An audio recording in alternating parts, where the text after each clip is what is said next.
कहानी की शुरुआत होती है आज से हजारों साल पहले, जब इजिप्ट के पिरामिड्स भी नहीं बने थे। उस समय खांडक नाम का एक देश था, जहां के लोग एक राजा के हुक्म पर चलते थे। वह लोग खांडक देश को सदियों से दुनिया का सबसे शक्तिशाली देश बनाना चाहते थे। मगर जब ऑक्टन नाम का राजा गद्दी पर बैठा, तो सब कुछ बदल गया। वह अपनी सेना से लोगों पर अत्याचार करता था और अपने समय का सबसे क्रूर राजा माना जाता था। असल में ऑक्टन काले जादू का ज्ञानी था, और अब उसका मकसद था सबक नाम का एक ताज बनाना, जिसे हासिल करने के बाद उसे कोई नहीं हरा पाएगा। मगर इस ताज को बनाने के लिए उसे एडर्नियम नाम के एक पत्थर की जरूरत थी। यह जादुई शक्तियों वाला एक अनोखा पत्थर था, जो सिर्फ खांडक देश में पाया जाता था। अब उसने अपनी ही प्रजा के लोगों को जबरदस्ती एडर्नियम की खुदाई के काम पर लगा दिया। जब भी किसी गुलाम को पत्थर का कोई हिस्सा मिलता, तो वह तुरंत दौड़कर उसे वॉचमैन के हवाले कर देता और बदले में अपना इनाम पा लेता।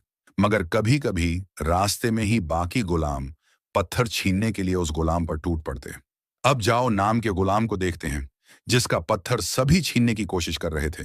तभी हारू नाम का लड़का उसे बचाने आया और उसे सही सलामत एक फौजी के पास लेकर गया। मगर जब जाओ ने इसके बदले में इनाम मांगा, तो अचानक उस फौजी ने जाओ के पेट में चाकू घोंपकर उसे पहाड़ी से नीचे फेंक दिया। इतना खतरनाक मंजर देखकर हारू की रूह कांप गई और उसके पिता उसे वहां से खींचकर दूर ले गए। हारू हमेशा से अपने लोगों को इस गुलामी की जिंदगी से आजादी दिलाना चाहता था, पर उसके पिता टेथिस की तरह बगावत करने वाले सभी लोग कब्रिस्तान में दफन पड़े थे। खैर, हारू ने फिर भी पूरे देश को इकट्ठा करके क्रूर राजा को हराने का फैसला कर लिया था। अचानक उसने दौड़कर उस फौजी के हाथ से एडरनियम पत्थर चुरा लिया और अपने हाथों से आजादी का निशान बनाकर प्रजा के दिल में आजादी की चिंगारी जला दी।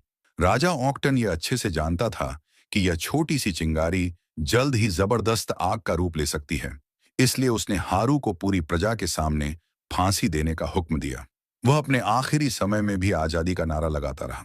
जैसे ही उसका सिर शरीर से अलग होने वाला था, अचानक एक चमत्कार हुआ। असल में धरती के जादुई रक्षकों ने उसे शांति लाने के लिए चुना था। इसलिए उन्होंने हारू को प्राचीन देवताओं की शक्तियां दी, जिससे वह बहुत ताकतवर बन गया। लेकिन तब तक ऑक्टन ने सबक ताज बना लिया था। हारू ने अपनी नई शक्तियों के साथ ऑक्टन के महल में जाकर उसे चुनौती दी। इस पर ऑक्टन ने अपने ताज की खतरनाक शक्तियों का इस्तेमाल किया। दोनों के बीच भीषण लड़ाई हुई, जिसमें पूरा महल ढह गया। अंत में हारू की जीत हुई, लेकिन ऑक्टन ने सबक ताज को छुपा दिया ताकि यह कभी किसी के हाथ न लगे। उस दिन के बाद से कोई भी हारू को फिर से नहीं देख सका। लेकिन एक पुरानी कहानी के मुताबिक जब खांडक के लोग फिर से संघर्ष करेंगे, तब वह लौटेगा और उन्हें आजादी दिलवाएगा। अब सीन बदलता है और हम आज के खांडक देश में आते हैं, जो आतंकवादियों के कब्जे में है। इंटर गैंग नामक आतंकवादी संगठन ने खांडक पर पूरी तरह से कब्जा कर लिया था। लोग शहर से बाहर जाने के लिए सरहद पर तैनात गार्ड्स को कागज दिखाते थे। एक दिन एक वैन की तलाशी हो रही थी और इस दौरान 14 साल का लड़का एमन अपने स्केटबोर्ड पर चुपके से सरहद पार करने की कोशिश करता है। लेकिन एक गार्ड ने उसे पकड़ लिया। गार्ड ने उसे तलाशी के लिए लाइन में खड़ा होने को कहा, लेकिन एमन ने उसे बुरा भला कह दिया।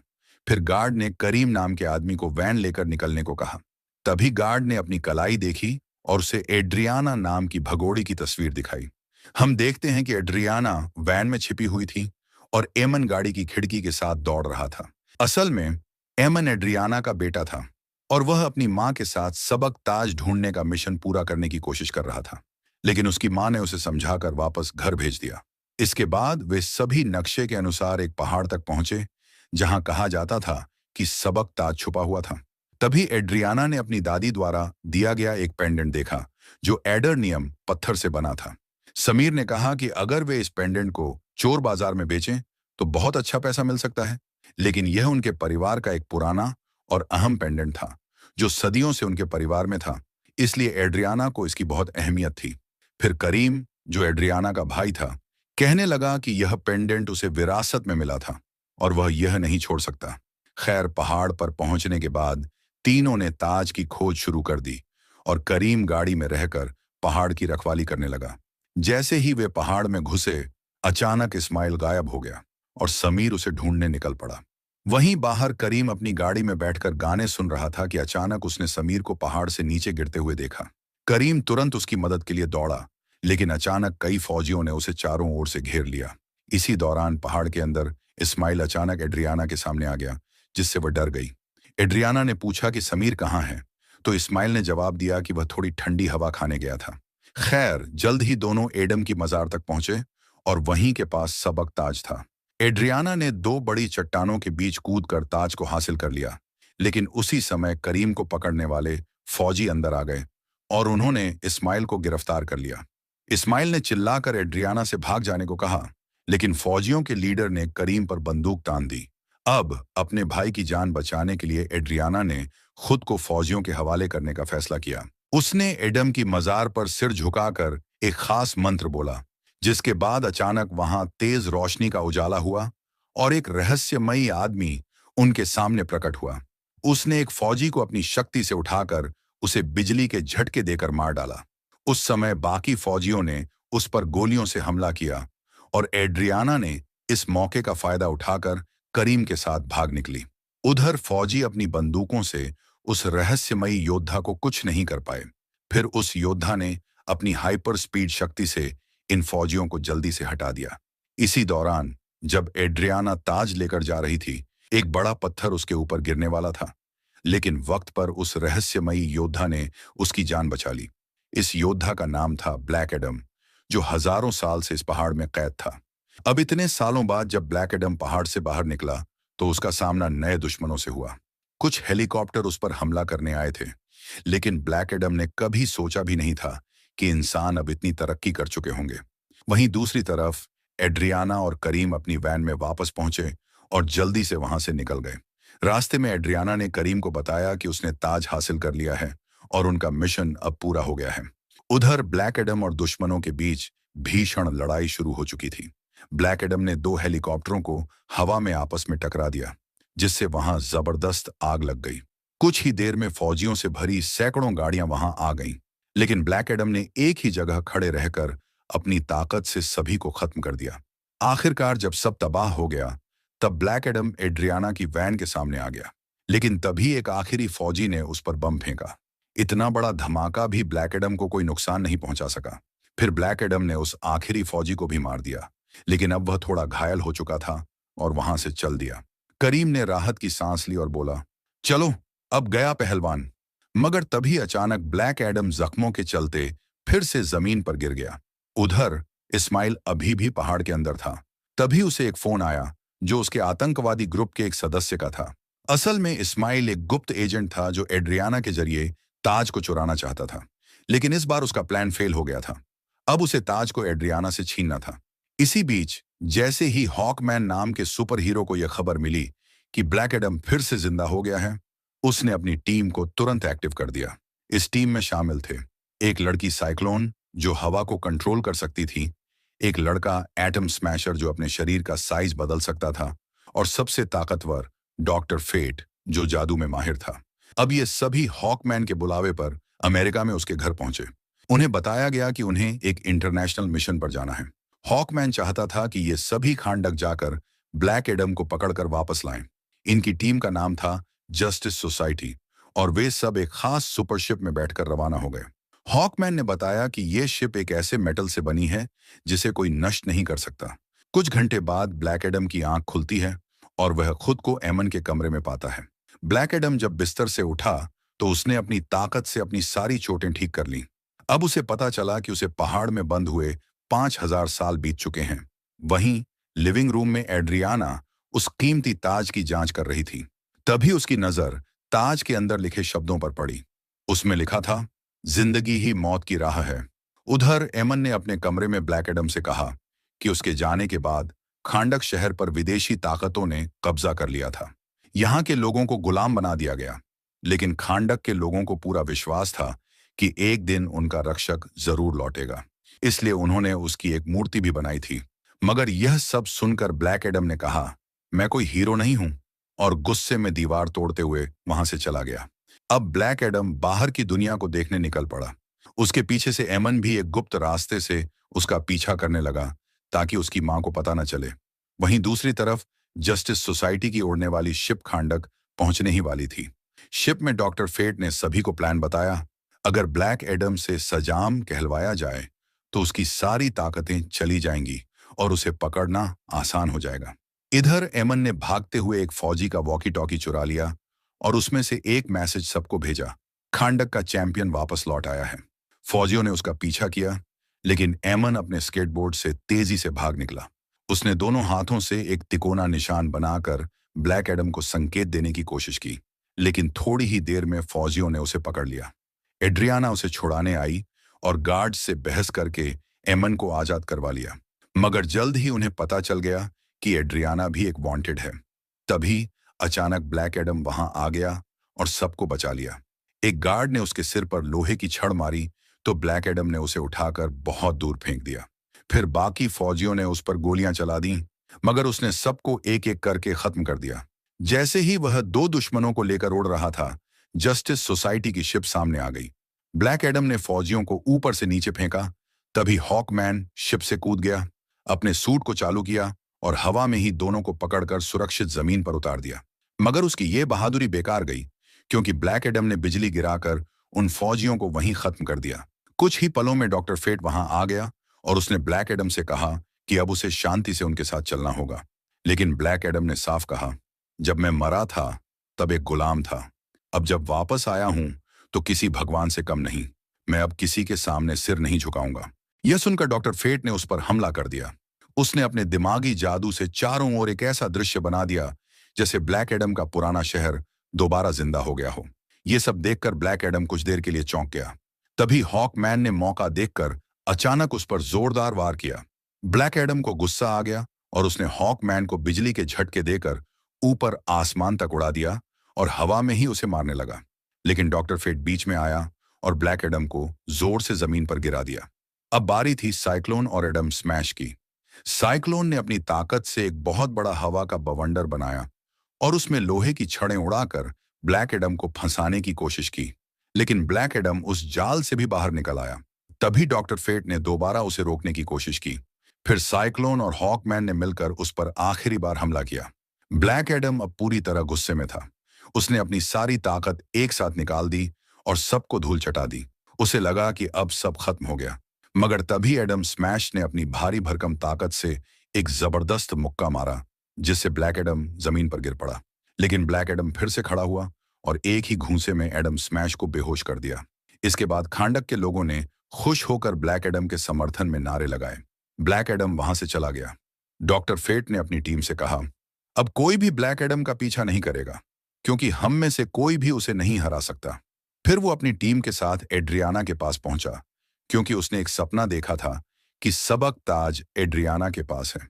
मगर एड्रियाना ने साफ कहा, मेरे पास कोई ताज नहीं है। उधर जब ब्लैक एडम और जस्टिस सोसाइटी की लड़ाई चल रही थी, तभी एमन ताज को चुपचाप अपने बैग में डालकर वहां से निकल गया था। बाद में एड्रियाना ने जस्टिस सोसाइटी के साथ पुराने महल में जाने का फैसला किया। यही वह जगह थी जहां कभी ब्लैक एडम रहा करता था। पुरानी कहानियों के मुताबिक करीब 5000 साल पहले ब्लैक एडम ने इसी महल से अपने लोगों को आजादी दिलाने की कोशिश की थी, लेकिन हीरोज की टीम का कहना था कि वह बदले की आग में था, आजादी दिलाने नहीं। उसी वक्त उसके गुस्से ने उसके अंदर की ताकत को काबू से बाहर कर दिया और पूरा महल तबाह हो गया। इसके बाद दुनिया के जादूगरों ने तय किया कि अब वो अपनी ताकत के लायक नहीं है और उसे एक खास मकबरे में कैद कर दिया गया। अब 5000 साल बाद एड्रियाना ने उसे फिर से आजाद किया। जब एड्रियाना ब्लैक एडम के पास पहुंची तो उसने उनकी बात सुनने का फैसला किया। दूसरी तरफ जब एमन घर लौटा तो देखा कि इस्माइल जिंदा है। उसे देखकर वो चौंक गया, लेकिन तभी इस्माइल ने उस पर बंदूक तान दी और उसकी सच्चाई सामने आ गई। वो असल में एक धोखेबाज था जो ताज चुराने आया था। इस्माइल ने एमन और उसके मामा करीम को धमकी दी कि बैग उसे दे दो वरना जान से मार देगा। लेकिन करीम को पता था कि ऐसा ताकतवर ताज इस्माइल के हाथ नहीं लगना चाहिए, इसलिए उसने उस पर हमला कर दिया और एमन से कहा कि वह ताज लेकर भाग जाए। इस लड़ाई में करीम को गोली लग गई, लेकिन एमन भागने में कामयाब हो गया। वो अपने कमरे के छुपे रास्ते से निकल गया। इधर ब्लैक एडम और जस्टिस सोसाइटी की बातचीत चल रही थी। तभी एड्रियाना को एमन का फोन आया। उसने बताया कि इंटरगैंग उसके पीछे लगी है और वह फिलहाल एक बिल्डिंग में छिपा है। एड्रियाना ने ब्लैक एडम से मदद की गुहार की। ब्लैक एडम बिना समय गंवाए वहां पहुंचा और देखा कि दुश्मनों ने एमन को पकड़ रखा है। ब्लैक एडम ने उन्हें छोड़ने को कहा, लेकिन एक दुश्मन ने एमन को ऊपर से फेंक दिया। शुक्र था कि ब्लैक एडम ने वक्त रहते उसे पकड़ लिया। अब वह बाकी दुश्मनों को खत्म करने ही वाला था कि इस्माइल ने अचानक एमन को फिर से पकड़ लिया और उसके सिर पर बंदूक रख दी। इस्माइल ने बैग लेकर पूछा कि ताज कहाँ है, लेकिन एमन कुछ नहीं बोला। तब इस्माइल ने उसे बंधक बना लिया। जब ब्लैक एडम को यह खबर मिली तो वह गुस्से से आग बबूला हो गया। इस्माइल ने एमन को एक उड़ने वाली बाइक के पीछे के डिब्बे में छिपा लिया था। वहीं से एमन ने अपनी मां को फोन करके बताया कि वह कैद में है। यह सुनकर जस्टिस सोसाइटी भी उसकी मदद के लिए निकल पड़ी। ब्लैक एडम एक एक करके हर उड़ती मोटरसाइकिल की तलाशी ले रहा था और रास्ते में जो भी दुश्मन मिलते उन्हें खत्म करता जा रहा था। तभी हॉकमैन ने उसे रोका और कहा कि इस तरह लोगों की जान लेना ठीक नहीं। लेकिन ब्लैक एडम किसी के कहे पर चलने वाला नहीं था। आखिरकार उसने आखिरी बाइक की भी तलाशी ली और कहा कि एमन उसमें भी नहीं है। असल में यह सब एक चाल थी। इस्माइल ने अपने आदमियों को मोटरसाइकिलों पर इसलिए भेजा था ताकि ब्लैक एडम का ध्यान बंट जाए। वह खुद एमन को एक ट्रक में लेकर भाग चुका था। उधर डॉक्टर फेट एड्रियाना के घर पहुंचा क्योंकि उसे यकीन था कि ताज वहीं कहीं छिपा है। वहां पहुंचकर उसने देखा कि करीम जमीन पर पड़ा था और गोली लगने से बुरी तरह घायल था। उसकी हालत बहुत नाजुक लग रही थी, जैसे कि अब उसका आखिरी वक्त आ गया हो। लेकिन डॉक्टर फेट, जो भविष्य देख सकता था, उसने करीम को दिलासा दिया और कहा, तुम्हारी मौत आज नहीं होगी, जब होगी तो बिजली के झटके से होगी। यह सुनकर करीम ने राहत की सांस ली। करीम का इलाज जस्टिस सोसाइटी के शिप पर शुरू हो गया। इधर एड्रियाना ने डॉक्टर फेट को अपने घर में देखा तो हैरान रह गई। फेट ने उसे भरोसा दिलाया कि वे एमन को जरूर ढूंढ निकालेंगे। कुछ ही देर में ब्लैक एडम और हॉकमैन भी वहां पहुंच गए। वे इंटर गैंग के 2 बदमाशों को पकड़ कर लाए थे ताकि डॉक्टर फेट उनकी याददाश्त पढ़ सके।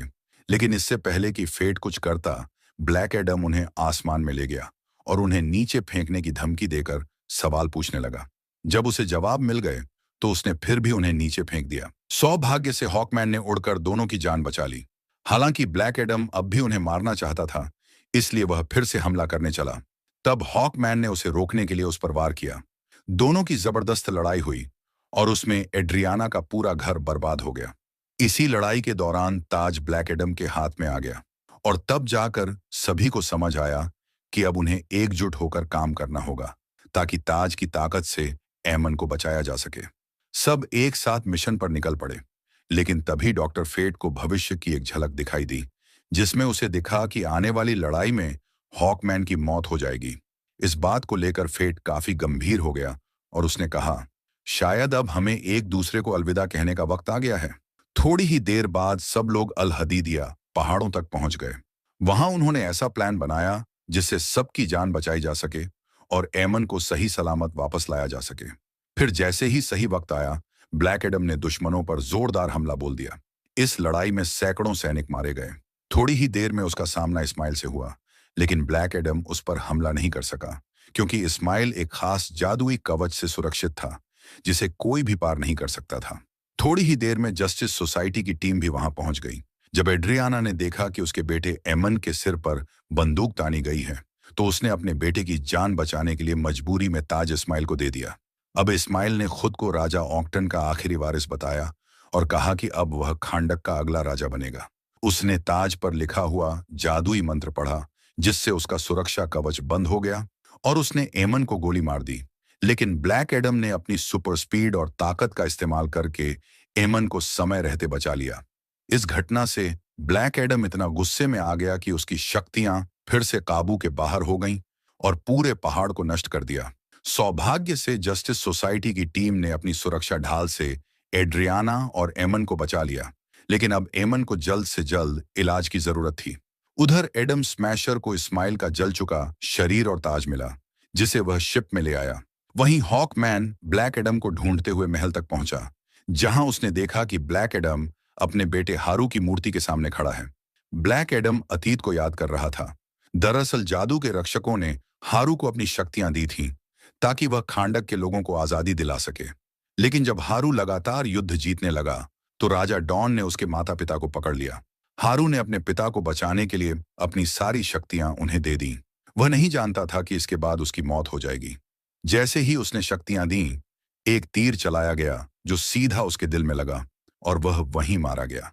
अपने बेटे की मौत ने ब्लैक एडम को पूरी तरह तोड़ दिया था।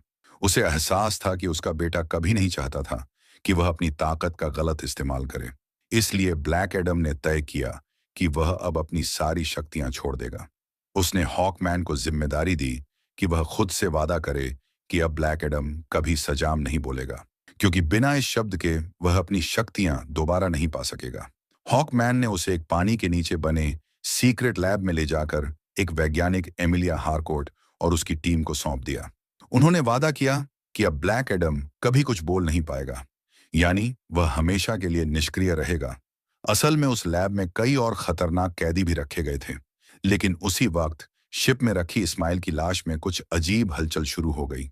उधर डॉक्टर फेट को बार बार एक रहस्यमय झलक दिख रही थी।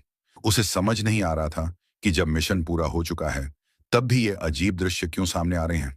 डॉक्टर फेट को चिंता थी कि अगर हॉकमैन मारा गया तो पूरी जस्टिस सोसाइटी टूट सकती है। दूसरी ओर जब इस्माइल को हराया गया तो एड्रियाना को भरोसा नहीं हो रहा था कि सब इतनी जल्दी कैसे खत्म हो गया। तभी उसे ताज पर लिखा एक मंत्र याद आया, जिसका अर्थ था, जिंदगी मौत से शुरू होती है। लेकिन मरने से ठीक पहले इस्माइल ने उल्टा मंत्र बोला था, मौत जिंदगी की शुरुआत है। इस बात से एड्रियाना को शक हुआ। उसने ताज को उल्टा करके देखा और समझ गई कि उल्टा मंत्र पढ़ने से ताज की जादुई शक्ति सच में काम कर सकती है। अब सारी बात साफ हो गई। इस्माइल चाहता था कि ब्लैक एडम उसे मार दे ताकि वह फिर से जिंदा हो सके और खांडक का राजा बन जाए। और ठीक यही हुआ। जैसे ही मंत्र का असर हुआ, ताज गायब हो गया और गहरे समुद्र से सबाक फिर से जिंदा हो उठा। उसी वक्त हॉकमैन ने उस पर मिसाइल से हमला किया, लेकिन सबाक ने पूरी शिप को ही तबाह कर दिया। अब जस्टिस सोसाइटी ने मिलकर तय किया कि सबाक को राजा बनने से हर कीमत पर रोकना होगा, क्योंकि अगर वह गद्दी पर बैठ गया तो उसे हराना नामुमकिन हो जाएगा। टीम ने मिलकर सबाक को चोट पहुंचाई, लेकिन फिर वह पलटा और हॉकमैन पर वार किया, जिससे वो जमीन पर गिर पड़ा। डॉक्टर फेट को तब समझ आ गया कि अब उसकी भविष्यवाणी पूरी होने वाली है। उसने अपने दोस्तों को बचाने के लिए महल के चारों तरफ एक सुरक्षा कवच खड़ा कर दिया और टीम को अंदर जाने से मना कर दिया। अब वो अकेला ही सबाक को रोकने चल पड़ा, क्योंकि वह अपने सबसे अच्छे दोस्त हॉकमैन की जान की कीमत पर यह लड़ाई नहीं हारना चाहता था। इस बार फेट को खुद भी नहीं पता था कि आगे क्या होने वाला है। उधर हॉकमैन कवच को तोड़ने की कोशिश करता रहा, लेकिन सफल नहीं हो पाया। इधर डॉक्टर फेट ने ब्लैक एडम तक संदेश भेजा कि अब सिर्फ वही सबाक को हरा सकता है। उसने अपनी शक्ति से ब्लैक एडम को बंधनों से मुक्त किया। वहां मौजूद गार्ड्स ने उसे रोकने की कोशिश की, लेकिन ब्लैक एडम, जिसकी ताकतें अब भी उससे दूर थीं, फिर भी सभी को पछाड़कर समुद्र में कूद गया। उधर सबाक ने डॉक्टर फेट पर आखिरी घातक हमला किया, जिससे सुरक्षा कवच टूट गया। हॉकमैन दौड़कर डॉक्टर फेट को बचाने गया, लेकिन जब तक वो पहुंचा, फेट अपनी जान गंवा चुका था। अब सबाक ने ताज पहन लिया और एक भयंकर आग की लपट के बीच खांडक का नया राजा बन बैठा। जैसे ही सबाक ने ताज पहना, पाताल की शैतानी सेना बाहर निकल आई और आम लोगों पर हमला करने लगी। एड्रियाना उनका सामना करने को तैयार थी, लेकिन तभी उसका भाई करीम भी वैन लेकर वहां पहुंच गया। करीम को इन ज़ॉम्बियों से कोई डर नहीं था, क्योंकि डॉक्टर फेट ने पहले ही कहा था कि वह बिजली के झटके से मरेगा, और ज़ॉम्बी तो बिजली नहीं मारते। उधर एड्रियाना के कहने पर एमन ने भी हिम्मत दिखाई और आम लोगों से लड़ाई में मदद मांगी। वहीं दूसरी ओर ब्लैक एडम गहराई से बाहर निकला और जैसे ही उसने सजाम कहा, उसकी सारी शक्तियां वापस आ गईं। सबाक ने तब हारू की मूर्ति गिरा दी, जो सीधी एमन पर गिरने वाली थी, लेकिन ठीक समय पर ब्लैक एडम आया और उसने एमन की जान बचा ली। इसके बाद ब्लैक एडम ने सीधा सबाक का सामना किया और दोनों के बीच जबरदस्त लड़ाई शुरू हो गई।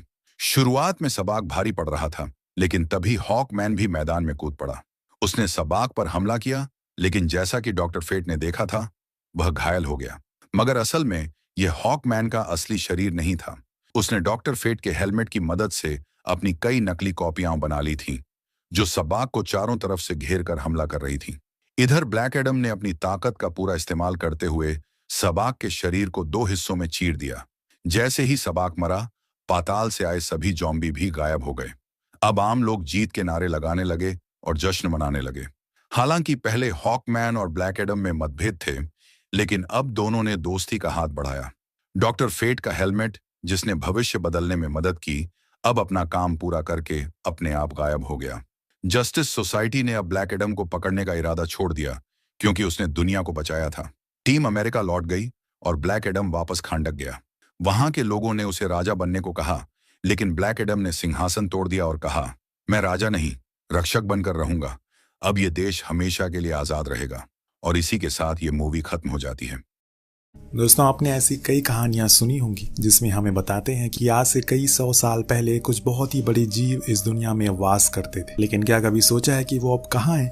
क्या अभी भी वो जिंदा है? आइए जानते हैं। 1944 दूसरा विश्व युद्ध खत्म होने वाला है, पर अभी भी कुछ जहाज हैं जो आसमान में उड़ रहे हैं, जिसमें से 2 आकर गिरते हैं एक आइलैंड पर, जो कि साउथ पैसिफिक ओशियन के एकदम बीच में है। दोनों ही पायलट एक दूसरे से हवा में लड़ाई कर रहे थे, लेकिन अब जमीन पर भी वो लड़ने लगते हैं कि तभी उन्हें कुछ ऐसा दिखाई देता है, जो कुछ भी साइज में था वो बहुत ही ज्यादा बड़ा था, और बूम, यहीं से सीन कट होता। और अब वो क्या था और इनके साथ क्या हुआ हमें आगे पता लगेगा। के लिए बने रहिए वीडियो में।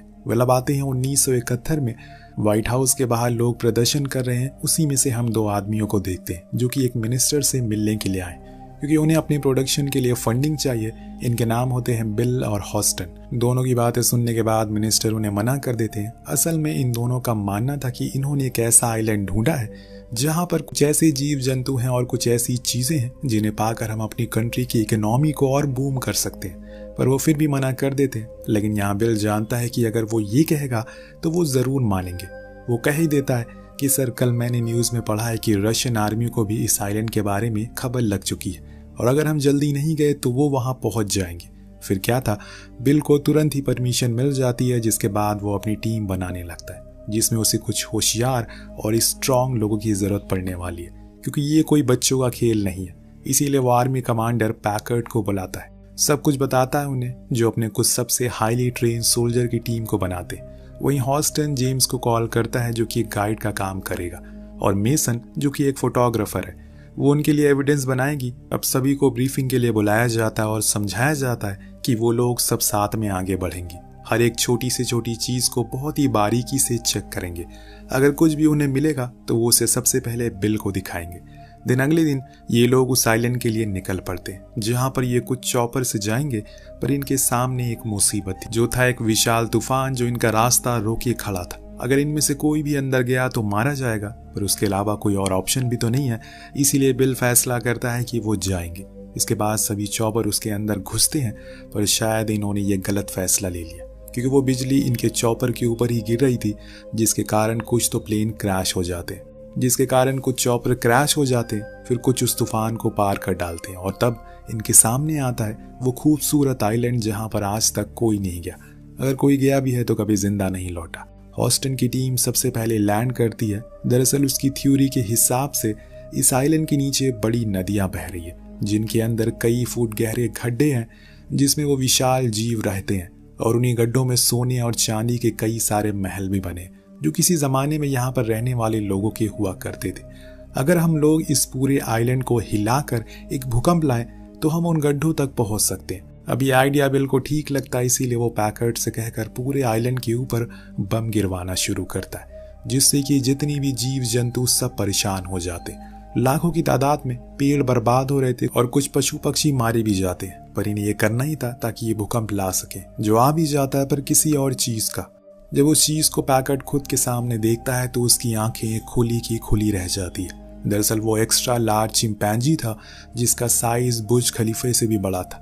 सभी उसके ऊपर शूट करने लगते हैं, जिससे वो बहुत ज्यादा डिस्टर्ब हो जाता है, और इनके जितने भी चॉपर्स होते हैं उन सभी को बीच से खिलौने की तरह अलग कर देता है। इसमें काफी सारे सोल्जर भी मारे जाते हैं, कुछ क्रैश होते हैं, जिसमें जेम्स के साथ वाले भी कुछ और थे, उधर पैकेट के साथ वाले भी। दोनों ही टीम अलग हो चुकी है, पर अभी सभी परेशान थे, क्योंकि उन्हें जो कुछ बताया गया था यहाँ पर ऐसा कुछ नहीं है। इस सवाल को ढूंढने के लिए पैकेट बिल के पास जाता है और उसे बंदूक की नोक पर लेकर पूछता है कि वो सच सच बताए कि वो आखिर यहाँ पर क्या ढूंढने के लिए आए। तब यहाँ बिल उससे कहता है, दरअसल जिस पृथ्वी पर हम सालों से रह रहे वो कभी हमारी थी ही नहीं, वो इन्हीं लोगों की थी जिसे हमने कुछ देर पहले देखा है। जब इंसान बढ़ने लगे तो ये सभी वहां से दूर हो गए और अपने अपने घर छोड़ दिए इन्होंने। इनके साथ भी कुछ लोग यहाँ पर आए जिन्होंने इन्हें पाला। सही सुना आपने, इन्हें किसी ने पाला था जो उस समय की दुनिया के सबसे अमीर लोग थे। उनकी पूरी संपत्ति यही किसी नदी के नीचे दफन है, इसीलिए अब ये सभी फिर से अपने घर वापस आ रहे, और अगर हमने इन्हें नहीं रोका तो सब कुछ, पूरी दुनिया खत्म हो जाएगी। हमें इन्हें कंट्रोल करना होगा। अगर हमारी किस्मत अच्छी हुई तो जब हम यहाँ से लौटेंगे तो दुनिया के सबसे अमीर आदमी होंगे। वहीं दूसरी ओर हम जेम्स की टीम को देखते हैं, जो इनसे बिछड़ चुके हैं। वो अपने लोगों से कहता है कि प्लान के मुताबिक हमें समुद्र किनारे पहुंचना होगा अगले 3 दिन के अंदर, तब तक हमारा शिप वहीं खड़ा रहेगा।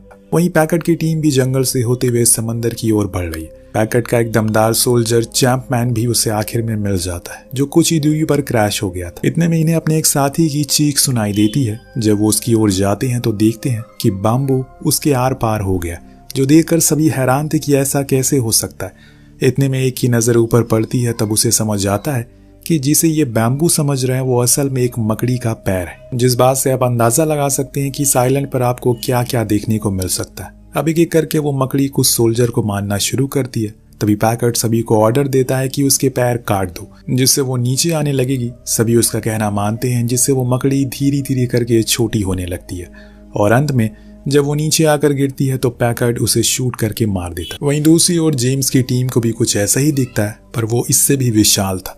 वो तो जब नदी के किनारे से आगे की ओर बढ़ रहे थे तो उन लोगों को उसी नदी से बाहर आते हुए एक बुफैलो दिखता है, जिसका आकार किसी फुटबॉल स्टेडियम जितना था। सभी उसको देखकर बंदूक उठा लेते हैं, लेकिन जेम्स को पता है कि ये करके वो उसे गुस्सा दिलाएंगे और इसीलिए वो किसी को भी शूट ना करने को कहता है, जिससे वो चुपचाप वहां से चला जाता है बिना कुछ किए।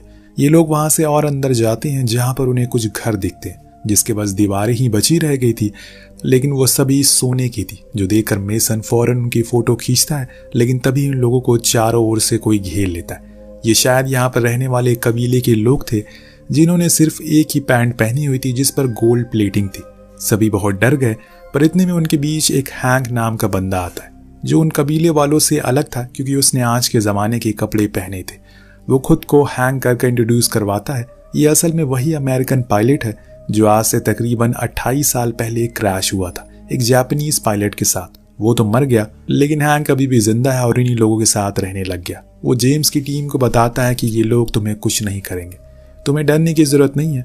इधर पैकेट का एक सोल्जर उनसे बिछड़ गया। उस क्रैश के दौरान काफी थक जाने के कारण वो नदी किनारे पानी पीने जाते, लेकिन तभी वहां पर वो चिंपैंजी आ जाता है, जिनसे इन लोगों पर हमला किया था। वो भी पानी पीने के लिए आया था कि तभी उसे एक बड़ा ऑक्टोपस दिख गया था, जिसने उसे बड़ी ही बेरहमी से मार दिया और फिर उसे खा गया। जो कुछ भी बच गया उसे पैक करके घर ले गया कल के लिए। वेल, सीन शिफ्ट होकर पहुंचता है उस कबीले पर जहां एक विशाल नेवी शिप खंडर हुआ पड़ा है, जिसके बारे में हैंक बताता है कि ये 10 साल पहले यहाँ पर आया था। तब इसमें कोई भी नहीं था, लेकिन अब इसमें कबीले वालों ने खुद का मंदिर बना लिया। जब ये लोग उसके अंदर जाते हैं तो देखते हैं कि वहां पर कई सारे बड़े बड़े पत्थर रखे हुए, उस चिंपैंजी की मूर्ति बनाई हुई है। हैंक का कहना था कि ये लोग उस विशाल जीव को पूजते हैं, जिसे हम अपनी भाषा में कैंग कहते हैं। वो इस जगह का राजा है और इन लोगों का और इस आइलैंड का रक्षक भी है। उसके बाजू में ही उन आदिवासियों ने एक और चीज की मूर्ति बनाई थी, जो कि है एक छिपकली, जो देखकर हैंक बताता है कि ये है इसका नाम है स्क्रोवॉलर, जो कि बहुत ही ज्यादा खतरनाक है इस पूरे आइलैंड पर। वो किसी को भी नहीं बख्शती। इसने ही मेरे दोस्त को भी मार दिया और कैंग के पूरे परिवार को भी इसने ही खत्म किया। वो अपनी पीढ़ी का आखिरी है। जब तुम लोगों ने यहाँ पर बम गिराया तो वो छिपकली फिर से बाहर आ गई, लेकिन कैंग ने उन सभी को मार दिया, वरना वो तुम सभी को खाकर खत्म कर देती। मेसन पूछती है कि अगर वो इतना ही अच्छा है तो हम पर हमला क्यों किया। तो वो बताता है कि अगर तुम्हारे घर पर कोई हमला करेगा तो तुम क्या करोगे। जो तुम करोगे उसने भी वही किया, अपनी हिफाजत। इतनी ही देर में बातें करने के बाद उन आदिवासियों ने एक भी शब्द नहीं कहा, जो देखकर जेम्स थोड़ी हैरानी में था कि ऐसा क्यों है। तो हैंक फिर से बताता है कि ये सभी ने सालों से मौन व्रत रखा है अपनी देवता की लंबी उम्र के लिए। यहाँ हैंक इन लोगों से पूछता है कि आखिर वो कहाँ जा रहे हैं और यहाँ किसके लिए आए। तो वो बताता है कि हम लोग यहाँ पर इन्हीं जीवों पर रिसर्च करने आए और हमारे सारे संसाधन क्रैश हो गए या फिर टूट गए, इसीलिए अब हम इस आइलैंड की ओर जा रहे हैं जहाँ हमारा शिप है, पर हमारे पास सिर्फ 3 दिन है। तो हैंक कहता है कि 3 दिन में तो वहां पहुंच पाना मुश्किल है, पर हाँ मेरे पास एक बोट है, अगर तुम उसको ठीक कर दो तो हम वहां पहुंच सकते हैं। लेकिन जब ये सभी उस बोट को देखते हैं तो वो कुछ ज्यादा ही खस्ता हालत में थी। उधर मेसन उन कबीले वालों की फोटोज को खींच रही थी। उन्होंने कैमरा जैसी चीज को पहली बार देखा था, तो उनके लिए बहुत ही अजीब और नया था। इसी बीच मेसन को किसी की रोने की आवाज आती है। दरअसल वहां से कुछ ही दूरी पर एक चॉपर के नीचे बुफैलो का बच्चा फंसा हुआ था। हालांकि मेसन बहुत कोशिश करती है कि उसको निकाल सके, पर ऐसा हो नहीं पाता। लेकिन तभी कैंग आकर उसे फ्री कर देता और वहां से चुपचाप चला जाता है। लेकिन उसकी आंखों में गुस्सा था।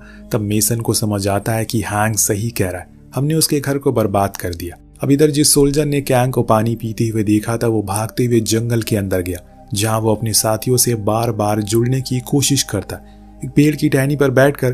पर वो इस बात से अनजान था कि वो पेड़ नहीं बल्कि एक गिरगिट है जो उस पर हमला कर देती है। लेकिन तभी वहां वो खतरनाक छिपकली आती है जो दोनों को ही खाकर खत्म कर देती है। यानी कि वो बाहर आ चुकी है अब इनके लिए और कैंग दोनों के लिए खतरा मंडरा रहा है। देखते हैं कि आगे क्या होता है। फिलहाल वहां पैकेट की टीम अब उस सोने की तलाश में है, क्योंकि बिल ने उन्हें ढेर सारा लालच जो दे दिया है। उस सोने को पाने के लिए वो अब किसी भी हद तक गिर सकते, जो उन्होंने शुरुआत में दिखा भी दिया। सभी ने मिलकर उस बोट को बना लिया, यानी कि अब इन्हें यहाँ से अलविदा लेना होगा। हैंक काफी भावुक हो जाता है क्योंकि उन लोगों ने उसका बहुत ख्याल रखा, लेकिन अब उसके जाने का समय आ गया है, इसीलिए वो सभी को अलविदा कहता है। फिर आइलैंड की दूसरी दिशा की ओर आ जाता है, जो जगह सिर्फ खतरनाक जानवरों के लिए है। इसीलिए उन कबीले वालों ने बीच में बांध बनाया हुआ है ताकि कोई भी यहाँ तक ना आए। खैर ये लोग बोट से उन बेहतरीन नज़ारों का लुत्फ उठाते हुए आगे बढ़ रहे थे। इनका दूसरी टीम से कनेक्ट भी हो जाता है और इसी बीच इतने में एक विशाल चमगादड़ इनके एक आदमी को उठा कर ले जाता है। आसमान में उसके शरीर के 4 टुकड़े करके बांट लेते। सभी ये मंजर देखकर हैरान थे, ज्यादा डर जाते। लेकिन अब इन्हें कुछ देर रुकना होगा क्योंकि इन्हें अब अपनी टीम से भी मिलना है, जो कि थोड़े अंदर जाने पर मिल जाती है। सभी बहुत खुश थे। साथ आकर अब ये डिसाइड करते हैं कि वो ईस्ट की ओर जाएंगे, लेकिन पैकेट को वेस्ट की ओर जाना था क्योंकि उसका एक साथी का चॉपर वहीं क्रैश हुआ। लेकिन हैंक उन्हें वहां जाने से मना करता है क्योंकि वो इलाका छिपकलियों का है। लेकिन पैकेट जेम्स से कहता है कि तुम्हारा काम हमें रास्ता दिखाना है, उन लोगों को ढूंढना है जो खो चुके हैं। इसीलिए जेम्स को उसकी बात माननी पड़ती है और वो सभी वेस्ट की ओर निकल जाते हैं, जहां पर उन्हें एक कंकालों की घाटी मिलती है, जिसके बारे में हैंक बताता है कि ये कैंग के परिवार का कब्रिस्तान है। इसे देखकर आप आइडिया लगा सकते हैं कि वो छिपकली कितनी खतरनाक है। इन्हें उसकी कब्रिस्तान में होकर गुजरना होता है, लेकिन इन लोगों को जरा भी अंदाजा नहीं है कि यहाँ पर क्या होने वाला है। कुछ ही देर के अंदर इनके ऊपर वो बड़ी वाली छिपकली हमला करती है, सभी को मारना शुरू करती है। वो मुसीबत कम थी कि वो चमगादड़ भी यहाँ आ चुके थे। अब सभी परेशान इधर उधर भागना शुरू करते हैं। मेसन जेम्स के साथ कवर लेकर छुप जाती है, तो वहीं पैकेट के लोग लगातार फायरिंग कर रहे थे। इतने में एक सोल्जर फायर फ्लेम से उस छिपकली की पूरी तरीके से जलाकर मार देता है, जिससे कि इनकी जान बच जाती है। लेकिन अब हैंक का कहना था कि उन्हें यहाँ से जल्दी बाहर जाना होगा क्योंकि ये इलाका सही नहीं है। लेकिन पैकेट अपने साथियों की मौत का बदला लिए बिना यहाँ से नहीं जाएगा। उसका कहना था कि वो जब तक कैंग को मार नहीं लेता वो चैन की सांस नहीं लेगा। ये सुनकर हैंक हंसने लगता है और कहता है कि क्या तुम पागल हो गए हो? कैंग यहाँ का राजा है, तुम्हारी कोई औकात नहीं है उसके सामने। अगर तुमने कुछ भी किया तो ये कबीले वाले तुम्हें चुन चुन कर मार डालेंगे। उनके लिए वो एक देवता है। पर पैकेट नहीं मानने वाला था। तब जेम्स उसके साथी की लॉकेट दिखाता है और कहता है कि ये उस छिपकली के पेट से हमें मिली, मतलब छिपकली ने उसे मारा है, ना कि कॉन्ग ने। इसमें उसकी कोई गलती नहीं है। लेकिन पैकेट को किसी भी हाल में उस चॉपर तक पहुंचना है। पर अब जेम्स उसके ऑर्डर नहीं मानता कि तुम्हें अगर वहां जाना है तो जा सकते हो, लेकिन मैं अब अपने लोगों के साथ ईस्ट की ओर जा रहा हूँ जहां हमारा शिप है, तुम सीधा वहीं आ जाना। अब दोनों टीम अलग अलग हो जाती हैं और अपने अपने रास्ते की ओर निकल पड़ती हैं। कुछ समय के बाद उन्हें वो चॉपर मिलता है जिसके अंदर असला बारूद था। वहीं दूसरी ओर मेसन और उसके लोग अभी भी आगे बढ़ रहे हैं, लेकिन रात होने के कारण वो एक जगह पर रुककर थोड़ा आराम करते हैं। तो जेम्स मेसन को लेकर एक चट्टान पर जाता है ताकि वहां से देख सके कि अभी वो कितनी दूर है। तभी वहां पर कैंग आता है जिसकी आंखों में आंसू थे, जिसको देखकर मेसन उसके चोटों को महसूस करती है और वो तकलीफ में है क्योंकि उन लोगों ने उसके घर पर हमला किया जिसमें कई सारे जानवर मारे गए। जेम्स को भी समझ आता है कि वो ऐसा नहीं है जैसा उन्होंने उसे समझा था, वो तो एक शांतिपूर्व किस्म का जीव है। तभी जंगलों में धमाके होने लगते हैं जो कि पैकेट की टीम कर रही थी क्योंकि वो लोग अपना बदला लेना चाहते हैं। उन्होंने कैंग के लिए जाल भी बिछाया हुआ जिसके अंदर जाते ही वो और धमाके करते, जिसमें कैंग पूरी तरह से जल जाता और बेहोश हो जाता कि यही सही मौका है उसको बम से उड़ा दो। पर जेम्स ऐसा होने नहीं देगा, इसीलिए वहां आकर उन सभी को रुकने को कहता है। लेकिन पैकेट अपने लोगों को ऑर्डर देता है इन्हें खत्म कर दो। अब उसके लोग भी समझ गए हैं कि वो गलत कर रहा है, उनका दुश्मन तो वो छिपकली है ना कि कैंग। तभी पानी से एक विशाल छिपकली बाहर आती है। वो पैकेट पर हमला करने वाली थी जिसके हाथ में रिमोट था, जिससे वो कैंग को मारने वाला था। लेकिन उसी बीच कैंग उठ जाता है और उसे पकड़ लेता है, जिससे पैकेट की जान बच जाती है और दोनों के बीच में घमासान युद्ध छिड़ जाता है। इसी दौरान ये लोग बोट के पास भागने लगते हैं। अब उजाला भी हो चुका है, लेकिन वो छिपकली अब इनके पीछे पड़ चुकी है। लेकिन एक बार फिर से कैंग वहां आ जाता है। वहीं मेसन चट्टान पर चढ़कर फ्लेयर चला देती ताकि अगर उसके शिप यहीं कहीं आसपास हो तो वो लोग उसे देख ले। उधर उन दोनों के बीच में लड़ाई चल रही थी, एक ऐसी लड़ाई जिससे जमीन भी कांप जाए। पर ये क्या, कैंग एक जंजीर में अटक गया है जिसका फायदा उठाकर अब वो इन लोगों पर वार करने लगी, लेकिन इतनी आसानी से नहीं, क्योंकि कैंग उस पूरी जंजीर को ही तोड़ देता और उसमें लगे ब्लेड से उस छिपकली पर वार करता और तभी मेसन पानी में गिर जाती है। वो डूब रही थी लेकिन कैंग उसे बचा लेता है और अपनी मुट्ठी में बांध देता है, पर उसी हाथ को वो छिपकली अपने मुंह में दबोच लेती है। तो कैंग उसकी पूरी जबान ही बाहर निकाल लेता और यहाँ हम कैंग की असली ताकत देख पाते। उसने साबित कर दिया कि वो ही इस आइलैंड का राजा है। उसने फाइनली उस छिपकली को मौत के घाट उतार दिया, लेकिन मेसन होश में नहीं आ रही थी, जो देखकर कैंग मायूस हो जाता और चुपचाप वहां से चला जाता। उधर मेसन अभी भी जिंदा थी, अभी कैंग को जाते हुए देख रहे थे, जिसके बाद ये लोग अपने घर लौट आते। यहाँ में दिखाया जाता है कि हैंक जो पूरे 35 साल बाद अपने घर वापस लौट रहा है। सभी ने तो उसे मरा हुआ समझ लिया था, लेकिन आज उसे अपने सामने खड़ा हुआ देखकर सभी लोग बहुत खुश थे और गले से लगा लेते हैं। उधर जेम्स और मेसन को सीक्रेट सर्विस ने अपने कैबिन में बंद करके रखा क्योंकि वो उससे कुछ और बताना चाहते हैं। दरअसल होस्टन जिस ऑर्गेनाइजेशन के लिए काम करता है वो ऐसे ही कुछ जीवों को या फिर किसी अनमोल चीजों को ढूंढती है। जब वो एक आइलैंड पर गए तो उन्हें वहां पर पता लगा कि कैंग ही अकेला नहीं है, बल्कि ऐसे और कई जीव है जो इंसान की सोच से कई गुना बड़े हैं और अभी वो जिंदा भी है। इसीलिए हमें किसी भी तरह करके उन्हें रोकना है, जो आपको दूसरे पार्ट में देखने को मिलेगा। तब तक के लिए कहानी यही खत्म होती है। तो आपको कहानी कैसी लगी कमेंट करके जरूर बताएगा। मिलते हैं अगली वीडियो में। Thank you so much watching. Peace out.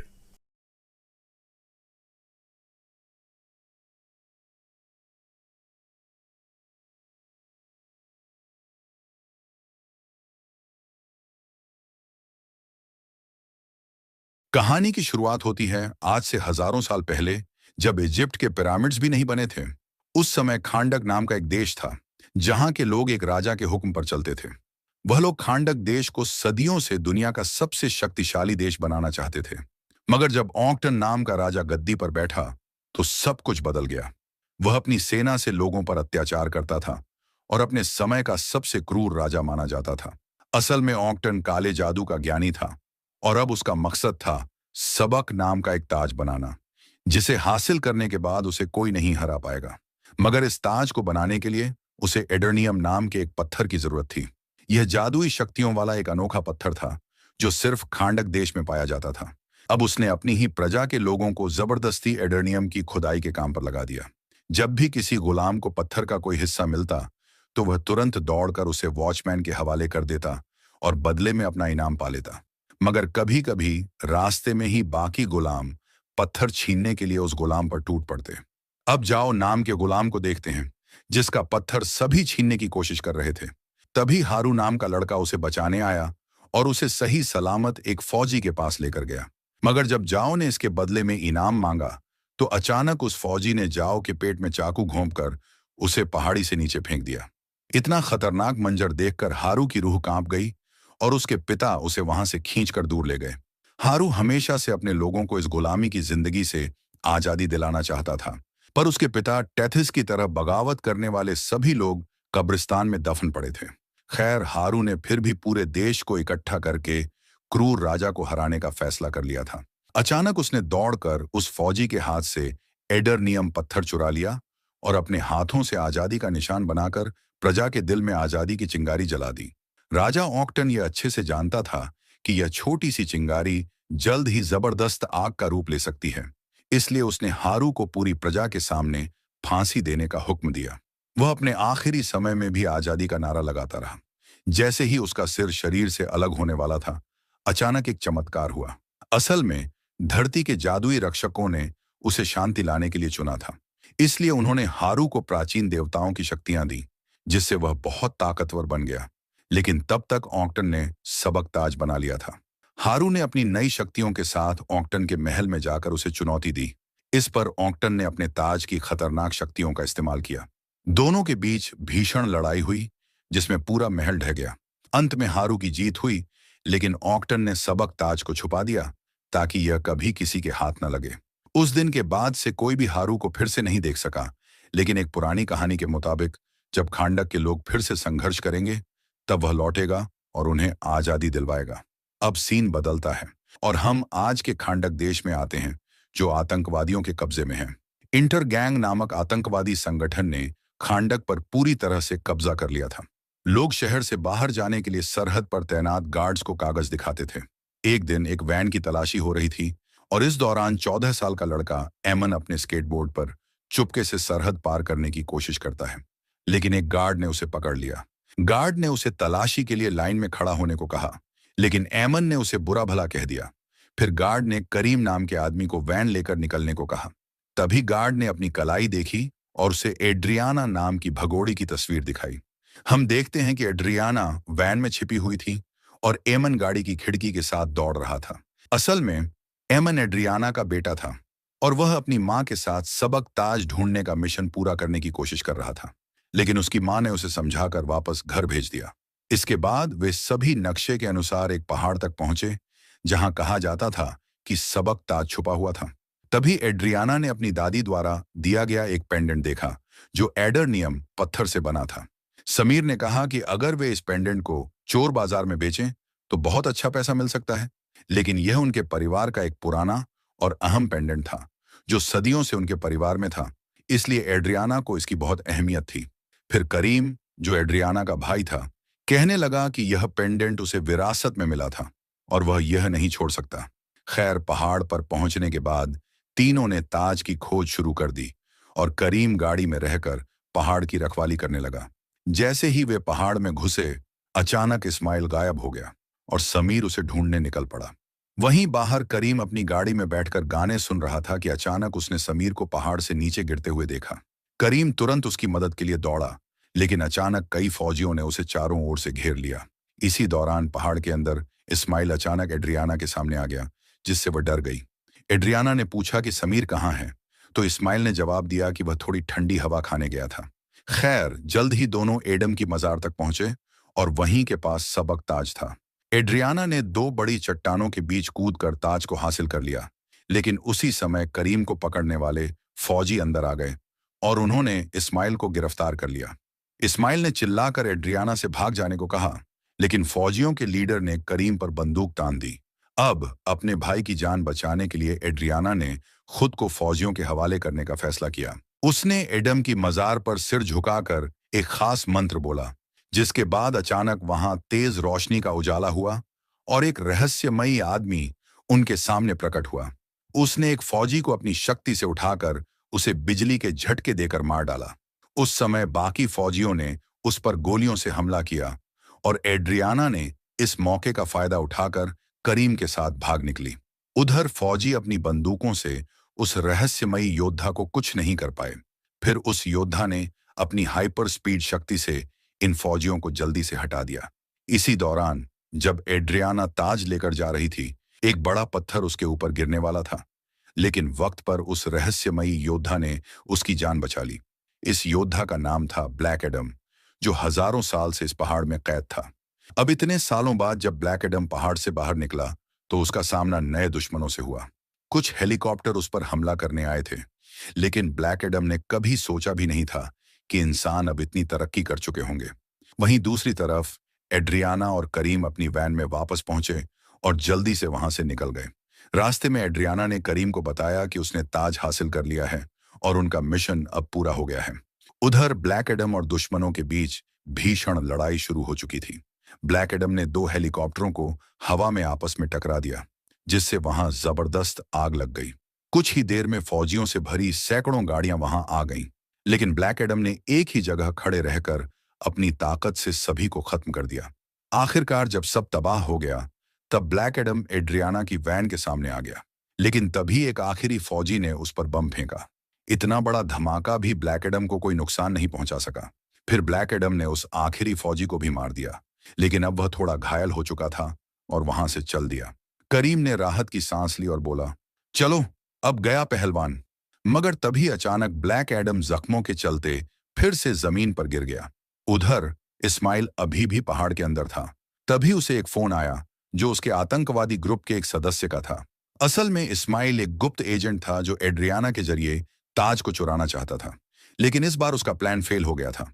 अब उसे ताज को एड्रियाना से छीनना था। इसी बीच जैसे ही हॉकमैन नाम के सुपर हीरो को यह खबर मिली कि ब्लैक एडम फिर से जिंदा हो गया है, उसने अपनी टीम को तुरंत एक्टिव कर दिया। इस टीम में शामिल थे एक लड़की साइक्लोन जो हवा को कंट्रोल कर सकती थी, एक लड़का एटम स्मैशर जो अपने शरीर का साइज बदल सकता था, और सबसे ताकतवर डॉक्टर फेट, जो जादू में माहिर था। अब ये सभी हॉकमैन के बुलावे पर अमेरिका में उसके घर पहुंचे। उन्हें बताया गया कि उन्हें एक इंटरनेशनल मिशन पर जाना है। हॉकमैन चाहता था कि ये सभी खांडक जाकर ब्लैक एडम को पकड़कर वापस लाएं। इनकी टीम का नाम था जस्टिस सोसाइटी और वे सब एक खास सुपरशिप में बैठकर रवाना हो गए। हॉकमैन ने बताया कि यह शिप एक ऐसे मेटल से बनी है जिसे कोई नष्ट नहीं कर सकता। कुछ घंटे बाद ब्लैक एडम की आंख खुलती है और वह खुद को एमन के कमरे में पाता है। ब्लैक एडम जब बिस्तर से उठा तो उसने अपनी ताकत से अपनी सारी चोटें ठीक कर लीं। अब उसे पता चला कि उसे पहाड़ में बंद हुए 5000 साल बीत चुके हैं। वहीं लिविंग रूम में एड्रियाना उस कीमती ताज की जांच कर रही थी। तभी उसकी नजर ताज के अंदर लिखे शब्दों पर पड़ी। उसमें लिखा था, जिंदगी ही मौत की राह है। उधर एमन ने अपने कमरे में ब्लैक एडम से कहा कि उसके जाने के बाद खांडक शहर पर विदेशी ताकतों ने कब्जा कर लिया था। यहाँ के लोगों को गुलाम बना दिया गया, लेकिन खांडक के लोगों को पूरा विश्वास था कि एक दिन उनका रक्षक जरूर लौटेगा। इसलिए उन्होंने उसकी एक मूर्ति भी बनाई थी। मगर यह सब सुनकर ब्लैक एडम ने कहा, मैं कोई हीरो नहीं हूं, और गुस्से में दीवार तोड़ते हुए वहां से चला गया। अब ब्लैक एडम बाहर की दुनिया को देखने निकल पड़ा। उसके पीछे से एमन भी एक गुप्त रास्ते से उसका पीछा करने लगा ताकि उसकी मां को पता न चले। वहीं दूसरी तरफ जस्टिस सोसाइटी की उड़ने वाली शिप खांडक पहुंचने ही वाली थी। शिप में डॉक्टर फेट ने सभी को प्लान बताया। अगर ब्लैक एडम से सजाम कहलवाया जाए तो उसकी सारी ताकतें चली जाएंगी और उसे पकड़ना आसान हो जाएगा। इधर एमन ने भागते हुए एक फौजी का वॉकी टॉकी चुरा लिया और उसमें से एक मैसेज सबको भेजा, खांडक का चैंपियन वापस लौट आया है। फौजियों ने उसका पीछा किया, लेकिन एमन अपने स्केटबोर्ड से तेजी से भाग निकला। उसने दोनों हाथों से एक तिकोना निशान बनाकर ब्लैक एडम को संकेत देने की कोशिश की, लेकिन थोड़ी ही देर में फौजियों ने उसे पकड़ लिया। एड्रियाना उसे छुड़ाने आई और गार्ड से बहस करके एमन को आजाद करवा लिया। मगर जल्द ही उन्हें पता चल गया कि एड्रियाना भी एक वांटेड है। तभी अचानक ब्लैक एडम वहां आ गया और सबको बचा लिया। एक गार्ड ने उसके सिर पर लोहे की छड़ मारी तो ब्लैक एडम ने उसे उठाकर बहुत दूर फेंक दिया। फिर बाकी फौजियों ने उस पर गोलियां चला दी, मगर उसने सबको एक एक करके खत्म कर दिया। जैसे ही वह दो दुश्मनों को लेकर उड़ रहा था, जस्टिस सोसाइटी की शिप सामने आ गई।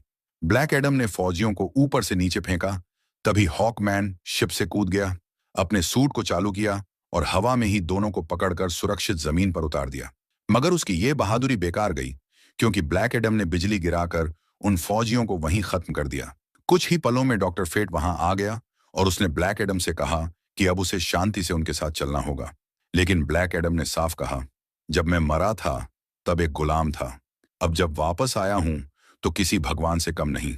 मैं अब किसी के सामने सिर नहीं झुकाऊंगा। यह सुनकर डॉक्टर फेट ने उस पर हमला कर दिया। उसने अपने दिमागी जादू से चारों ओर एक ऐसा दृश्य बना दिया जैसे ब्लैक एडम का पुराना शहर दोबारा जिंदा हो गया हो। यह सब देखकर ब्लैक एडम कुछ देर के लिए चौंक गया। तभी हॉकमैन ने मौका देखकर अचानक उस पर जोरदार वार किया। ब्लैक एडम को गुस्सा आ गया और उसने हॉकमैन को बिजली के झटके देकर ऊपर आसमान तक उड़ा दिया और हवा में ही उसे मारने लगा। लेकिन डॉक्टर फेट बीच में आया और ब्लैक एडम को जोर से जमीन पर गिरा दिया। अब बारी थी साइक्लोन और एडम स्मैश की।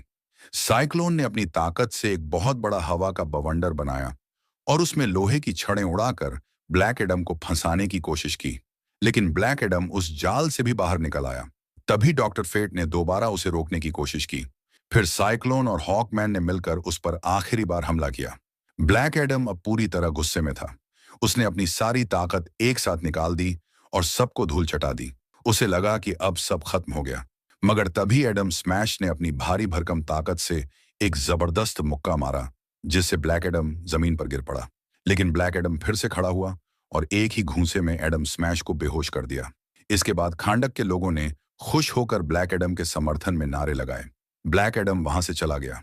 डॉक्टर फेट ने अपनी टीम से कहा, अब कोई भी ब्लैक एडम का पीछा नहीं करेगा, क्योंकि हम में से कोई भी उसे नहीं हरा सकता। फिर वो अपनी टीम के साथ एड्रियाना के पास पहुंचा, क्योंकि उसने एक सपना देखा था कि सबक ताज एड्रियाना के पास है। मगर एड्रियाना ने साफ कहा, मेरे पास कोई ताज नहीं है। उधर जब ब्लैक एडम और जस्टिस सोसाइटी की लड़ाई चल रही थी, तभी एमन ताज को चुपचाप अपने बैग में डालकर वहां से निकल गया था। बाद में एड्रियाना ने जस्टिस सोसाइटी के साथ पुराने महल में जाने का फैसला किया। यही वह जगह थी जहां कभी ब्लैक एडम रहा करता था। पुरानी कहानियों के मुताबिक करीब 5000 साल पहले ब्लैक एडम ने इसी महल से अपने लोगों को आजादी दिलाने की कोशिश की थी। लेकिन हीरोज की टीम का कहना था कि वह बदले की आग में था, आजादी दिलाने नहीं। उसी वक्त उसके गुस्से ने उसके अंदर की ताकत को काबू से बाहर कर दिया और पूरा महल तबाह हो गया। इसके बाद दुनिया के जादूगरों ने तय किया कि अब वो अपनी ताकत के लायक नहीं है और उसे एक खास मकबरे में कैद कर दिया गया। अब 5000 साल बाद एड्रियाना ने उसे फिर से आजाद किया। जब एड्रियाना ब्लैक एडम के पास पहुंची तो उसने उनकी बात सुनने का फैसला किया। दूसरी तरफ जब एमन घर लौटा तो देखा कि इस्माइल जिंदा है। उसे देखकर वो चौंक गया, लेकिन तभी इस्माइल ने उस पर बंदूक तान दी और उसकी सच्चाई सामने आ गई। वो असल में एक धोखेबाज था जो ताज चुराने आया था। इस्माइल ने एमन और उसके मामा करीम को धमकी दी कि बैग उसे दे दो वरना जान से मार देगा। लेकिन करीम को पता था कि ऐसा ताकतवर ताज इस्माइल के हाथ नहीं लगना चाहिए, इसलिए उसने उस पर हमला कर दिया और एमन से कहा कि वह ताज लेकर भाग जाए। इस लड़ाई में करीम को गोली लग गई, लेकिन एमन भागने में कामयाब हो गया। वो अपने कमरे के छुपे रास्ते से निकल गया। इधर ब्लैक एडम और जस्टिस सोसाइटी की बातचीत चल रही थी। तभी एड्रियाना को एमन का फोन आया। उसने बताया कि इंटरगैंग उसके पीछे लगी है और वह फिलहाल एक बिल्डिंग में छिपा है। एड्रियाना ने ब्लैक एडम से मदद की गुहार की। ब्लैक एडम बिना समय गंवाए वहां पहुंचा और देखा कि दुश्मनों ने एमन को पकड़ रखा है। ब्लैक एडम ने उन्हें छोड़ने को कहा, लेकिन एक दुश्मन ने एमन को ऊपर से फेंक दिया। शुक्र था कि ब्लैक एडम ने वक्त रहते उसे पकड़ लिया। अब वह बाकी दुश्मनों को खत्म करने ही वाला था कि इस्माइल ने अचानक एमन को फिर से पकड़ लिया और उसके सिर पर बंदूक रख दी। इस्माइल ने बैग लेकर पूछा कि ताज कहाँ है, लेकिन एमन कुछ नहीं बोला। तब इस्माइल ने उसे बंधक बना लिया। जब ब्लैक एडम को यह खबर मिली तो वह गुस्से से आग बबूला हो गया। इस्माइल ने एमन को एक उड़ने वाली बाइक के पीछे के डिब्बे में छिपा लिया था। वहीं से एमन ने अपनी मां को फोन करके बताया कि वह कैद में है। यह सुनकर जस्टिस सोसाइटी भी उसकी मदद के लिए निकल पड़ी। ब्लैक एडम एक एक करके हर उड़ती मोटरसाइकिल की तलाशी ले रहा था और रास्ते में जो भी दुश्मन मिलते उन्हें खत्म करता जा रहा था। तभी हॉकमैन ने उसे रोका और कहा कि इस तरह लोगों की जान लेना ठीक नहीं। लेकिन ब्लैक एडम किसी के कहे पर चलने वाला नहीं था। आखिरकार उसने आखिरी बाइक की भी तलाशी ली और कहा कि एमन उसमें भी नहीं है। असल में यह सब एक चाल थी। इस्माइल ने अपने आदमियों को मोटरसाइकिलों पर इसलिए भेजा था ताकि ब्लैक एडम का ध्यान बंट जाए। वह खुद एमन को एक ट्रक में लेकर भाग चुका था। उधर डॉक्टर फेट एड्रियाना के घर पहुंचा क्योंकि उसे यकीन था कि ताज वहीं कहीं छिपा है। वहां पहुंचकर उसने देखा कि करीम जमीन पर पड़ा था और गोली लगने से बुरी तरह घायल था। उसकी हालत बहुत नाजुक लग रही थी, जैसे कि अब उसका आखिरी वक्त आ गया हो। लेकिन डॉक्टर फेट, जो भविष्य देख सकता था, उसने करीम को दिलासा दिया और कहा, तुम्हारी मौत आज नहीं होगी, जब होगी तो बिजली के झटके से होगी। यह सुनकर करीम ने राहत की सांस ली। करीम का इलाज जस्टिस सोसाइटी के शिप पर शुरू हो गया। इधर एड्रियाना ने डॉक्टर फेट को अपने घर में देखा तो हैरान रह गई। फेट ने उसे भरोसा दिलाया कि वे एमन को जरूर ढूंढ निकालेंगे। कुछ ही देर में ब्लैक एडम और हॉकमैन भी वहां पहुंच गए। वे इंटरगैंग के 2 बदमाशों को पकड़ कर लाए थे ताकि डॉक्टर फेट उनकी याददाश्त पढ़ सके। लेकिन इससे पहले कि फेट कुछ करता, ब्लैक एडम उन्हें आसमान में ले गया और उन्हें नीचे फेंकने की धमकी देकर सवाल पूछने लगा। जब उसे जवाब मिल गए तो उसने फिर भी उन्हें नीचे फेंक दिया। सौभाग्य से हॉकमैन ने उड़कर दोनों की जान बचा ली। हालांकि ब्लैक एडम अब भी उन्हें मारना चाहता था, इसलिए वह फिर से हमला करने चला। तब हॉकमैन ने उसे रोकने के लिए उस पर वार किया। दोनों की जबरदस्त लड़ाई हुई और उसमें एड्रियाना का पूरा घर बर्बाद हो गया। इसी लड़ाई के दौरान ताज ब्लैक एडम के हाथ में आ गया और तब जाकर सभी को समझ आया कि अब उन्हें एकजुट होकर काम करना होगा ताकि ताज की ताकत से एमन को बचाया जा सके। सब एक साथ मिशन पर निकल पड़े। लेकिन तभी डॉक्टर फेट को भविष्य की एक झलक दिखाई दी, जिसमें उसे दिखा कि आने वाली लड़ाई में हॉकमैन की मौत हो जाएगी। इस बात को लेकर फेट काफी गंभीर हो गया और उसने कहा, शायद अब हमें एक दूसरे को अलविदा कहने का वक्त आ गया है। थोड़ी ही देर बाद सब लोग अल हदीदिया पहाड़ों तक पहुंच गए। वहां उन्होंने ऐसा प्लान बनाया जिससे सबकी जान बचाई जा सके और एमन को सही सलामत वापस लाया जा सके। फिर जैसे ही सही वक्त आया, ब्लैक एडम ने दुश्मनों पर जोरदार हमला बोल दिया। इस लड़ाई में सैकड़ों सैनिक मारे गए। थोड़ी ही देर में उसका सामना इस्माइल से हुआ, लेकिन ब्लैक एडम उस पर हमला नहीं कर सका क्योंकि इस्माइल एक खास जादुई कवच से सुरक्षित था जिसे कोई भी पार नहीं कर सकता था। थोड़ी ही देर में जस्टिस सोसाइटी की टीम भी वहां पहुंच गई।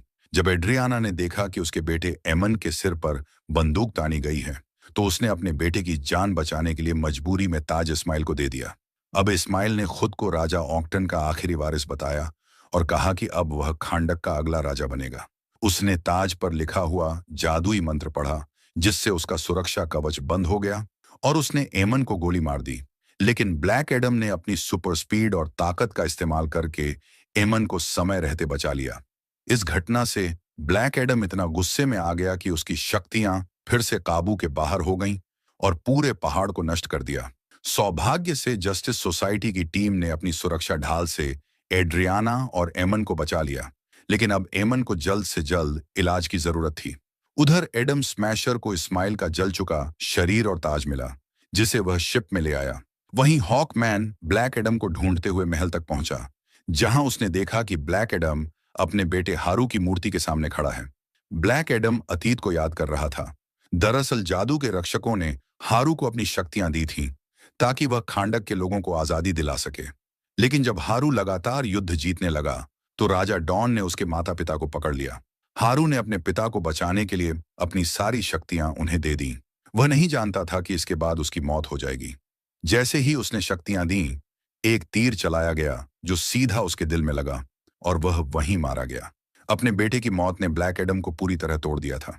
उसे एहसास था कि उसका बेटा कभी नहीं चाहता था कि वह अपनी ताकत का गलत इस्तेमाल करे। इसलिए ब्लैक एडम ने तय किया कि वह अब अपनी सारी शक्तियां छोड़ देगा। उसने हॉकमैन को जिम्मेदारी दी कि वह खुद से वादा करे कि अब ब्लैक एडम कभी सजाम नहीं बोलेगा, क्योंकि बिना इस शब्द के वह अपनी शक्तियां दोबारा नहीं पा सकेगा। हॉकमैन ने उसे एक पानी के नीचे बने सीक्रेट लैब में ले जाकर एक वैज्ञानिक एमिलिया हारकोर्ट और उसकी टीम को सौंप दिया। उन्होंने वादा किया कि अब ब्लैक एडम कभी कुछ बोल नहीं पाएगा, यानी वह हमेशा के लिए निष्क्रिय रहेगा। असल में उस लैब में कई और खतरनाक कैदी भी रखे गए थे, लेकिन उसी वक्त शिप में रखी इस्माइल की लाश में कुछ अजीब हलचल शुरू हो गई। उधर डॉक्टर फेट को बार बार एक रहस्यमय झलक दिख रही थी। उसे समझ नहीं आ रहा था कि जब मिशन पूरा हो चुका है, तब भी ये अजीब दृश्य क्यों सामने आ रहे हैं। डॉक्टर फेट को चिंता थी कि अगर हॉकमैन मारा गया तो पूरी जस्टिस सोसाइटी टूट सकती है। दूसरी ओर जब इस्माइल को हराया गया, तो एड्रियाना को भरोसा नहीं हो रहा था कि सब इतनी जल्दी कैसे खत्म हो गया। तभी उसे ताज पर लिखा एक मंत्र याद आया, जिसका अर्थ था, जिंदगी मौत से शुरू होती है। लेकिन मरने से ठीक पहले इस्माइल ने उल्टा मंत्र बोला था, मौत जिंदगी की शुरुआत है। इस बात से एड्रियाना को शक हुआ। उसने ताज को उल्टा करके देखा और समझ गई कि उल्टा मंत्र पढ़ने से ताज की जादुई शक्ति सच में काम कर सकती है। अब सारी बात साफ हो गई। इस्माइल चाहता था कि ब्लैक एडम उसे मार दे, ताकि वह फिर से जिंदा हो सके और खांडक का राजा बन जाए। और ठीक यही हुआ। जैसे ही मंत्र का असर हुआ, ताज गायब हो गया और गहरे समुद्र से सबाक फिर से जिंदा हो उठा। उसी वक्त हॉकमैन ने उस पर मिसाइल से हमला किया, लेकिन सबाक ने पूरी शिप को ही तबाह कर दिया। अब जस्टिस सोसाइटी ने मिलकर तय किया कि सबाक को राजा बनने से हर कीमत पर रोकना होगा, क्योंकि अगर वह गद्दी पर बैठ गया तो उसे हराना नामुमकिन हो जाएगा। टीम ने मिलकर सबाक को चोट पहुंचाई, लेकिन फिर वह पलटा और हॉकमैन पर वार किया, जिससे वो जमीन पर गिर पड़ा। डॉक्टर फेट को तब समझ आ गया कि अब उसकी भविष्यवाणी पूरी होने वाली है। उसने अपने दोस्तों को बचाने के लिए महल के चारों तरफ एक सुरक्षा कवच खड़ा कर दिया और टीम को अंदर जाने से मना कर दिया। अब वो अकेला ही सबाक को रोकने चल पड़ा, क्योंकि वह अपने सबसे अच्छे दोस्त हॉकमैन की जान की कीमत पर यह लड़ाई नहीं हारना चाहता था। इस बार फेट को खुद भी नहीं पता था कि आगे क्या होने वाला है। उधर हॉकमैन कवच को तोड़ने की कोशिश करता रहा, लेकिन सफल नहीं हो पाया। इधर डॉक्टर फेट ने ब्लैक एडम तक संदेश भेजा कि अब सिर्फ वही सबाक को हरा सकता है। उसने अपनी शक्ति से ब्लैक एडम को बंधनों से मुक्त किया। वहां मौजूद गार्ड्स ने उसे रोकने की कोशिश की, लेकिन ब्लैक एडम, जिसकी ताकतें अब भी उससे दूर थीं, फिर भी सभी को पछाड़कर समुद्र में कूद गया। उधर सबाक ने डॉक्टर फेट पर आखिरी घातक हमला किया, जिससे सुरक्षा कवच टूट गया। हॉकमैन दौड़कर डॉक्टर फेट को बचाने गया, लेकिन जब तक वो पहुंचा, फेट अपनी जान गंवा चुका था। अब सबाक ने ताज पहन लिया और एक भयंकर आग की लपट के बीच खांडक का नया राजा बन बैठा। जैसे ही सबाक ने ताज पहना, पाताल की शैतानी सेना बाहर निकल आई और आम लोगों पर हमला करने लगी। एड्रियाना उनका सामना करने को तैयार थी, लेकिन तभी उसका भाई करीम भी वैन लेकर वहां पहुंच गया। करीम को इन जॉम्बियों से कोई डर नहीं था, क्योंकि डॉक्टर फेट ने पहले ही कहा था कि वह बिजली के झटके से मरेगा, और जॉम्बी तो बिजली नहीं मारते। उधर एड्रियाना के कहने पर एमन ने भी हिम्मत दिखाई और आम लोगों से लड़ाई में मदद मांगी। वहीं दूसरी ओर ब्लैक एडम गहराई से बाहर निकला, और जैसे ही उसने सजाम कहा, उसकी सारी शक्तियां वापस आ गईं। सबाक ने तब हारू की मूर्ति गिरा दी, जो सीधी एमन पर गिरने वाली थी। लेकिन ठीक समय पर ब्लैक एडम आया और उसने एमन की जान बचा ली। इसके बाद ब्लैक एडम ने सीधा सबाक का सामना किया और दोनों के बीच जबरदस्त लड़ाई शुरू हो गई। शुरुआत में सबाक भारी पड़ रहा था, लेकिन तभी हॉकमैन भी मैदान में कूद पड़ा। उसने सबाक पर हमला किया, लेकिन जैसा कि डॉक्टर फेट ने देखा था, वह घायल हो गया। मगर असल में यह हॉकमैन का असली शरीर नहीं था। उसने डॉक्टर फेट के हेलमेट की मदद से अपनी कई नकली कॉपियां बना ली थीं, जो सबाक को चारों तरफ से घेर कर हमला कर रही थीं। इधर ब्लैक एडम ने अपनी ताकत का पूरा इस्तेमाल करते हुए सबाक के शरीर को दो हिस्सों में चीर दिया। जैसे ही सबाक मरा, पाताल से आए सभी जॉम्बी भी गायब हो गए। अब आम लोग जीत के नारे लगाने लगे और जश्न मनाने लगे। हालांकि पहले हॉकमैन और ब्लैक एडम में मतभेद थे, लेकिन अब दोनों ने दोस्ती का हाथ बढ़ाया। डॉक्टर फेट का हेलमेट, जिसने भविष्य बदलने में मदद की, अब अपना काम पूरा करके अपने आप गायब हो गया। जस्टिस सोसाइटी ने अब ब्लैक एडम को पकड़ने का इरादा छोड़ दिया, क्योंकि उसने दुनिया को बचाया था। टीम अमेरिका लौट गई और ब्लैक एडम वापस खांडक गया। वहां के लोगों ने उसे राजा बनने को कहा, लेकिन ब्लैक एडम ने सिंहासन तोड़ दिया और कहा, मैं राजा नहीं, रक्षक बनकर रहूंगा। अब ये देश हमेशा के लिए आजाद रहेगा। और इसी के साथ ये मूवी खत्म हो जाती है। कहानी की शुरुआत होती है आज से हजारों साल पहले, जब इजिप्ट के पिरामिड्स भी नहीं बने थे। उस समय खांडक नाम का एक देश था, जहां के लोग एक राजा के हुक्म पर चलते थे। वह लोग खांडक देश को सदियों से दुनिया का सबसे शक्तिशाली देश बनाना चाहते थे। मगर जब ऑक्टन नाम का राजा गद्दी पर बैठा, तो सब कुछ बदल गया। वह अपनी सेना से लोगों पर अत्याचार करता था और अपने समय का सबसे क्रूर राजा माना जाता था। असल में ऑक्टन काले जादू का ज्ञानी था, और अब उसका मकसद था सबक नाम का एक ताज बनाना, जिसे हासिल करने के बाद उसे कोई नहीं हरा पाएगा। मगर इस ताज को बनाने के लिए उसे एडर्नियम नाम के एक पत्थर की जरूरत थी। यह जादुई शक्तियों वाला एक अनोखा पत्थर था, जो सिर्फ खांडक देश में पाया जाता था। अब उसने अपनी ही प्रजा के लोगों को जबरदस्ती एडर्नियम की खुदाई के काम पर लगा दिया। जब भी किसी गुलाम को पत्थर का कोई हिस्सा मिलता, तो वह तुरंत दौड़कर उसे वॉचमैन के हवाले कर देता और बदले में अपना इनाम पा लेता। मगर कभी कभी रास्ते में ही बाकी गुलाम पत्थर छीनने के लिए उस गुलाम पर टूट पड़ते। अब जाओ नाम के गुलाम को देखते हैं, जिसका पत्थर सभी छीनने की कोशिश कर रहे थे। तभी हारू नाम का लड़का उसे बचाने आया और उसे सही सलामत एक फौजी के पास लेकर गया। मगर जब जाओ ने इसके बदले में इनाम मांगा, तो अचानक उस फौजी ने जाओ के पेट में चाकू घोंपकर उसे पहाड़ी से नीचे फेंक दिया। इतना खतरनाक मंजर देखकर हारू की रूह कांप गई और उसके पिता उसे वहां से खींचकर दूर ले गए। हारू हमेशा से अपने लोगों को इस गुलामी की जिंदगी से आजादी दिलाना चाहता था, पर उसके पिता टेथिस की तरह बगावत करने वाले सभी लोग कब्रिस्तान में दफन पड़े थे। खैर, हारू ने फिर भी पूरे देश को इकट्ठा करके क्रूर राजा को हराने का फैसला कर लिया था। अचानक उसने दौड़कर उस फौजी के हाथ से एडरनियम पत्थर चुरा लिया और अपने हाथों से आजादी का निशान बनाकर प्रजा के दिल में आजादी की चिंगारी जला दी। राजा ऑक्टन यह अच्छे से जानता था कि यह छोटी सी चिंगारी जल्द ही जबरदस्त आग का रूप ले सकती है, इसलिए उसने हारू को पूरी प्रजा के सामने फांसी देने का हुक्म दिया। वह अपने आखिरी समय में भी आजादी का नारा लगाता रहा। जैसे ही उसका सिर शरीर से अलग होने वाला था, अचानक एक चमत्कार हुआ। असल में धरती के जादुई रक्षकों ने उसे शांति लाने के लिए चुना था, इसलिए उन्होंने हारू को प्राचीन देवताओं की शक्तियां दी, जिससे वह बहुत ताकतवर बन गया। लेकिन तब तक ऑक्टन ने सबक ताज बना लिया था। हारू ने अपनी नई शक्तियों के साथ ऑक्टन के महल में जाकर उसे चुनौती दी। इस पर ऑक्टन ने अपने ताज की खतरनाक शक्तियों का इस्तेमाल किया। दोनों के बीच भीषण लड़ाई हुई, जिसमें पूरा महल ढह गया। अंत में हारू की जीत हुई, लेकिन ऑक्टन ने सबक ताज को छुपा दिया ताकि यह कभी किसी के हाथ न लगे। उस दिन के बाद से कोई भी हारू को फिर से नहीं देख सका, लेकिन एक पुरानी कहानी के मुताबिक जब खांडक के लोग फिर से संघर्ष करेंगे, तब वह लौटेगा और उन्हें आजादी दिलवाएगा। अब सीन बदलता है और हम आज के खांडक देश में आते हैं, जो आतंकवादियों के कब्जे में है। इंटर गैंग नामक आतंकवादी संगठन ने खांडक पर पूरी तरह से कब्जा कर लिया था। लोग शहर से बाहर जाने के लिए सरहद पर तैनात गार्ड्स को कागज दिखाते थे। एक दिन एक वैन की तलाशी हो रही थी और इस दौरान 14 साल का लड़का एमन अपने स्केटबोर्ड पर चुपके से सरहद पार करने की कोशिश करता है, लेकिन एक गार्ड ने उसे पकड़ लिया। गार्ड ने उसे तलाशी के लिए लाइन में खड़ा होने को कहा, लेकिन एमन ने उसे बुरा भला कह दिया। फिर गार्ड ने करीम नाम के आदमी को वैन लेकर निकलने को कहा। तभी गार्ड ने अपनी कलाई देखी और उसे एड्रियाना नाम की भगोड़ी की तस्वीर दिखाई। हम देखते हैं कि एड्रियाना वैन में छिपी हुई थी और एमन गाड़ी की खिड़की के साथ दौड़ रहा था। असल में एमन एड्रियाना का बेटा था और वह अपनी मां के साथ सबक ताज ढूंढने का मिशन पूरा करने की कोशिश कर रहा था, लेकिन उसकी मां ने उसे समझाकर वापस घर भेज दिया। इसके बाद वे सभी नक्शे के अनुसार एक पहाड़ तक पहुंचे जहां कहा जाता था कि सबक ताज छुपा हुआ था। तभी एड्रियाना ने अपनी दादी द्वारा दिया गया एक पेंडेंट देखा जो एडरनियम पत्थर से बना था। समीर ने कहा कि अगर वे इस पेंडेंट को चोर बाजार में बेचें तो बहुत अच्छा पैसा मिल सकता है, लेकिन यह उनके परिवार का एक पुराना और अहम पेंडेंट था जो सदियों से उनके परिवार में था, इसलिए एड्रियाना को इसकी बहुत अहमियत थी।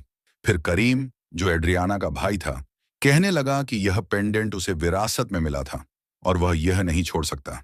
खैर, पहाड़ पर पहुंचने के बाद तीनों ने ताज की खोज शुरू कर दी और करीम गाड़ी में रहकर पहाड़ की रखवाली करने लगा। जैसे ही वे पहाड़ में घुसे, अचानक इस्माइल गायब हो गया और समीर उसे ढूंढने निकल पड़ा। वहीं बाहर करीम अपनी गाड़ी में बैठकर गाने सुन रहा था कि अचानक उसने समीर को पहाड़ से नीचे गिरते हुए देखा। करीम तुरंत उसकी मदद के लिए दौड़ा, लेकिन अचानक कई फौजियों ने उसे चारों ओर से घेर लिया। इसी दौरान पहाड़ के अंदर इस्माइल अचानक एड्रियाना के सामने आ गया, जिससे वह डर गई। एड्रियाना ने पूछा कि समीर कहाँ है, तो इस्माइल ने जवाब दिया कि वह थोड़ी ठंडी हवा खाने गया था। खैर, जल्द ही दोनों एडम की मजार तक पहुंचे और वहीं के पास सबक ताज था। एड्रियाना ने दो बड़ी चट्टानों के बीच कूदकर ताज को हासिल कर लिया, लेकिन उसी समय करीम को पकड़ने वाले फौजी अंदर आ गए और उन्होंने इस्माइल को गिरफ्तार कर लिया। इस्माइल ने चिल्लाकर एड्रियाना से भाग जाने को कहा, लेकिन फौजियों के लीडर ने करीम पर बंदूक तान दी। अब अपने भाई की जान बचाने के लिए एड्रियाना ने खुद को फौजियों के हवाले करने का फैसला किया। उसने एडम की मजार पर सिर झुकाकर एक खास मंत्र बोला, जिसके बाद अचानक वहां तेज रोशनी का उजाला हुआ और एक रहस्यमयी आदमी उनके सामने प्रकट हुआ। उसने एक फौजी को अपनी शक्ति से उठाकर उसे बिजली के झटके देकर मार डाला। उस समय बाकी फौजियों ने उस पर गोलियों से हमला किया और एड्रियाना ने इस मौके का फायदा उठाकर करीम के साथ भाग निकली। उधर फौजी अपनी बंदूकों से उस रहस्यमयी योद्धा को कुछ नहीं कर पाए। फिर उस योद्धा ने अपनी हाइपर स्पीड शक्ति से इन फौजियों को जल्दी से हटा दिया। इसी दौरान जब एड्रियाना ताज लेकर जा रही थी, एक बड़ा पत्थर उसके ऊपर गिरने वाला था, लेकिन वक्त पर उस रहस्यमयी योद्धा ने उसकी जान बचा ली। इस योद्धा का नाम था ब्लैक एडम, जो हजारों साल से इस पहाड़ में कैद था। अब इतने सालों बाद जब ब्लैक एडम पहाड़ से बाहर निकला तो उसका सामना नए दुश्मनों से हुआ। कुछ हेलीकॉप्टर उस पर हमला करने आए थे, लेकिन ब्लैक एडम ने कभी सोचा भी नहीं था कि इंसान अब इतनी तरक्की कर चुके होंगे। वहीं दूसरी तरफ एड्रियाना और करीम अपनी वैन में वापस पहुंचे और जल्दी से वहां से निकल गए। रास्ते में एड्रियाना ने करीम को बताया कि उसने ताज हासिल कर लिया है और उनका मिशन अब पूरा हो गया है। उधर ब्लैक एडम और दुश्मनों के बीच भीषण लड़ाई शुरू हो चुकी थी। ब्लैक एडम ने दो हेलीकॉप्टरों को हवा में आपस में टकरा दिया, जिससे वहां जबरदस्त आग लग गई। कुछ ही देर में फौजियों से भरी सैकड़ों गाड़ियां वहां आ गईं, लेकिन ब्लैक एडम ने एक ही जगह खड़े रहकर अपनी ताकत से सभी को खत्म कर दिया। आखिरकार जब सब तबाह हो गया, तब ब्लैक एडम एड्रियाना की वैन के सामने आ गया, लेकिन तभी एक आखिरी फौजी ने उस पर बम फेंका। इतना बड़ा धमाका भी ब्लैक एडम को कोई नुकसान नहीं पहुंचा सका। फिर ब्लैक एडम ने उस आखिरी फौजी को भी मार दिया, लेकिन अब वह थोड़ा घायल हो चुका था और वहां से चल दिया। करीम ने राहत की सांस ली और बोला, चलो अब गया पहलवान। मगर तभी अचानक ब्लैक एडम जख्मों के चलते फिर से जमीन पर गिर गया। उधर इस्माइल अभी भी पहाड़ के अंदर था। तभी उसे एक फोन आया जो उसके आतंकवादी ग्रुप के एक सदस्य का था। असल में इस्माइल एक गुप्त एजेंट था जो एड्रियाना के जरिए ताज को चुराना चाहता था, लेकिन इस बार उसका प्लान फेल हो गया था। अब उसे ताज को एड्रियाना से छीनना था। इसी बीच जैसे ही हॉकमैन नाम के सुपर हीरो को यह खबर मिली कि ब्लैक एडम फिर से जिंदा हो गया है, उसने अपनी टीम को तुरंत एक्टिव कर दिया। इस टीम में शामिल थे एक लड़की साइक्लोन जो हवा को कंट्रोल कर सकती थी, एक लड़का एटम स्मैशर जो अपने शरीर का साइज बदल सकता था, और सबसे ताकतवर डॉक्टर फेट जो जादू में माहिर था। अब ये सभी हॉकमैन के बुलावे पर अमेरिका में उसके घर पहुंचे। उन्हें बताया गया कि उन्हें एक इंटरनेशनल मिशन पर जाना है। हॉकमैन चाहता था कि ये सभी खांडक जाकर ब्लैक एडम को पकड़कर वापस लाएं। इनकी टीम का नाम था जस्टिस सोसाइटी, और वे सब एक खास सुपरशिप में बैठकर रवाना हो गए। हॉकमैन ने बताया कि यह शिप एक ऐसे मेटल से बनी है जिसे कोई नष्ट नहीं कर सकता। कुछ घंटे बाद ब्लैक एडम की आंख खुलती है और वह खुद को एमन के कमरे में पाता है। ब्लैक एडम जब बिस्तर से उठा तो उसने अपनी ताकत से अपनी सारी चोटें ठीक कर लीं। अब उसे पता चला कि उसे पहाड़ में बंद हुए 5000 साल बीत चुके हैं। वहीं लिविंग रूम में एड्रियाना उस कीमती ताज की जांच कर रही थी। तभी उसकी नजर ताज के अंदर लिखे शब्दों पर पड़ी। उसमें लिखा था, जिंदगी ही मौत की राह है। उधर एमन ने अपने कमरे में ब्लैक एडम से कहा कि उसके जाने के बाद खांडक शहर पर विदेशी ताकतों ने कब्जा कर लिया था। यहाँ के लोगों को गुलाम बना दिया गया, लेकिन खांडक के लोगों को पूरा विश्वास था कि एक दिन उनका रक्षक जरूर लौटेगा। इसलिए उन्होंने उसकी एक मूर्ति भी बनाई थी।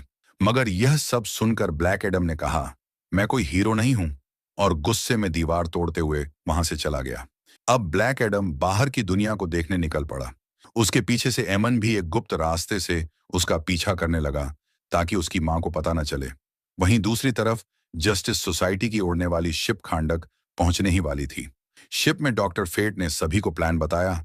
अगर ब्लैक एडम से सजाम कहलवाया जाए तो उसकी सारी ताकतें चली जाएंगी और उसे पकड़ना आसान हो जाएगा। इधर एमन ने भागते हुए एक फौजी का वॉकी टॉकी चुरा लिया और उसमें से एक मैसेज सबको भेजा, खांडक का चैंपियन वापस लौट आया है। फौजियों ने उसका पीछा किया, लेकिन एमन अपने स्केटबोर्ड से तेजी से भाग निकला। उसने दोनों हाथों से एक तिकोना निशान बनाकर ब्लैक एडम को संकेत देने की कोशिश की, लेकिन थोड़ी ही देर में फौजियों ने उसे पकड़ लिया।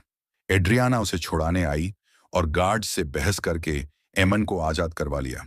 मगर जल्द ही उन्हें पता चल गया कि एड्रियाना भी एक वांटेड है। तभी अचानक ब्लैक एडम वहां आ गया और सबको बचा लिया। एक गार्ड ने उसके सिर पर लोहे की छड़ मारी तो ब्लैक एडम ने उसे उठाकर बहुत दूर फेंक दिया। फिर बाकी फौजियों ने उस पर गोलियां चला दी, मगर उसने सबको एक एक करके खत्म कर दिया। जैसे ही वह दो दुश्मनों को लेकर उड़ रहा था, जस्टिस सोसाइटी की शिप सामने आ गई। ब्लैक एडम ने फौजियों को ऊपर से नीचे फेंका।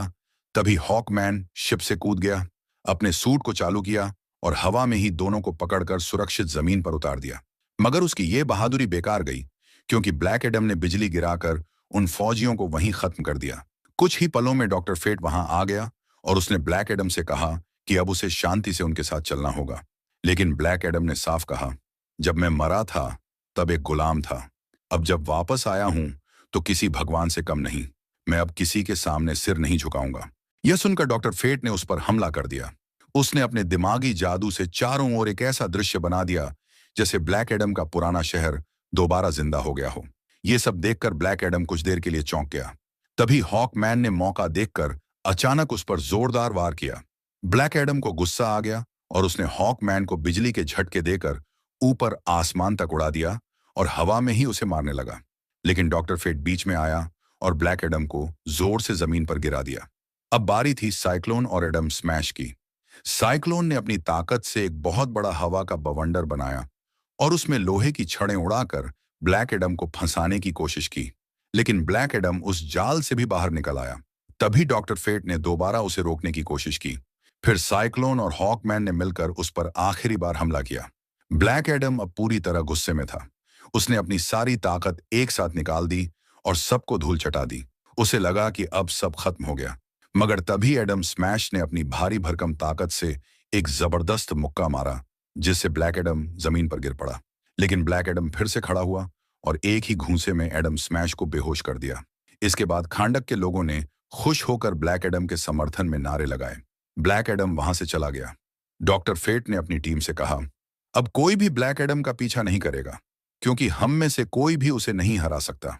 फिर वो अपनी टीम के साथ एड्रियाना के पास पहुंचा, क्योंकि उसने एक सपना देखा था कि सबक ताज एड्रियाना के पास है। मगर एड्रियाना ने साफ कहा, मेरे पास कोई ताज नहीं है। उधर जब ब्लैक एडम और जस्टिस सोसाइटी की लड़ाई चल रही थी, तभी एमन ताज को चुपचाप अपने बैग में डालकर वहां से निकल गया था। बाद में एड्रियाना ने जस्टिस सोसाइटी के साथ पुराने महल में जाने का फैसला किया। यही वह जगह थी जहां कभी ब्लैक एडम रहा करता था।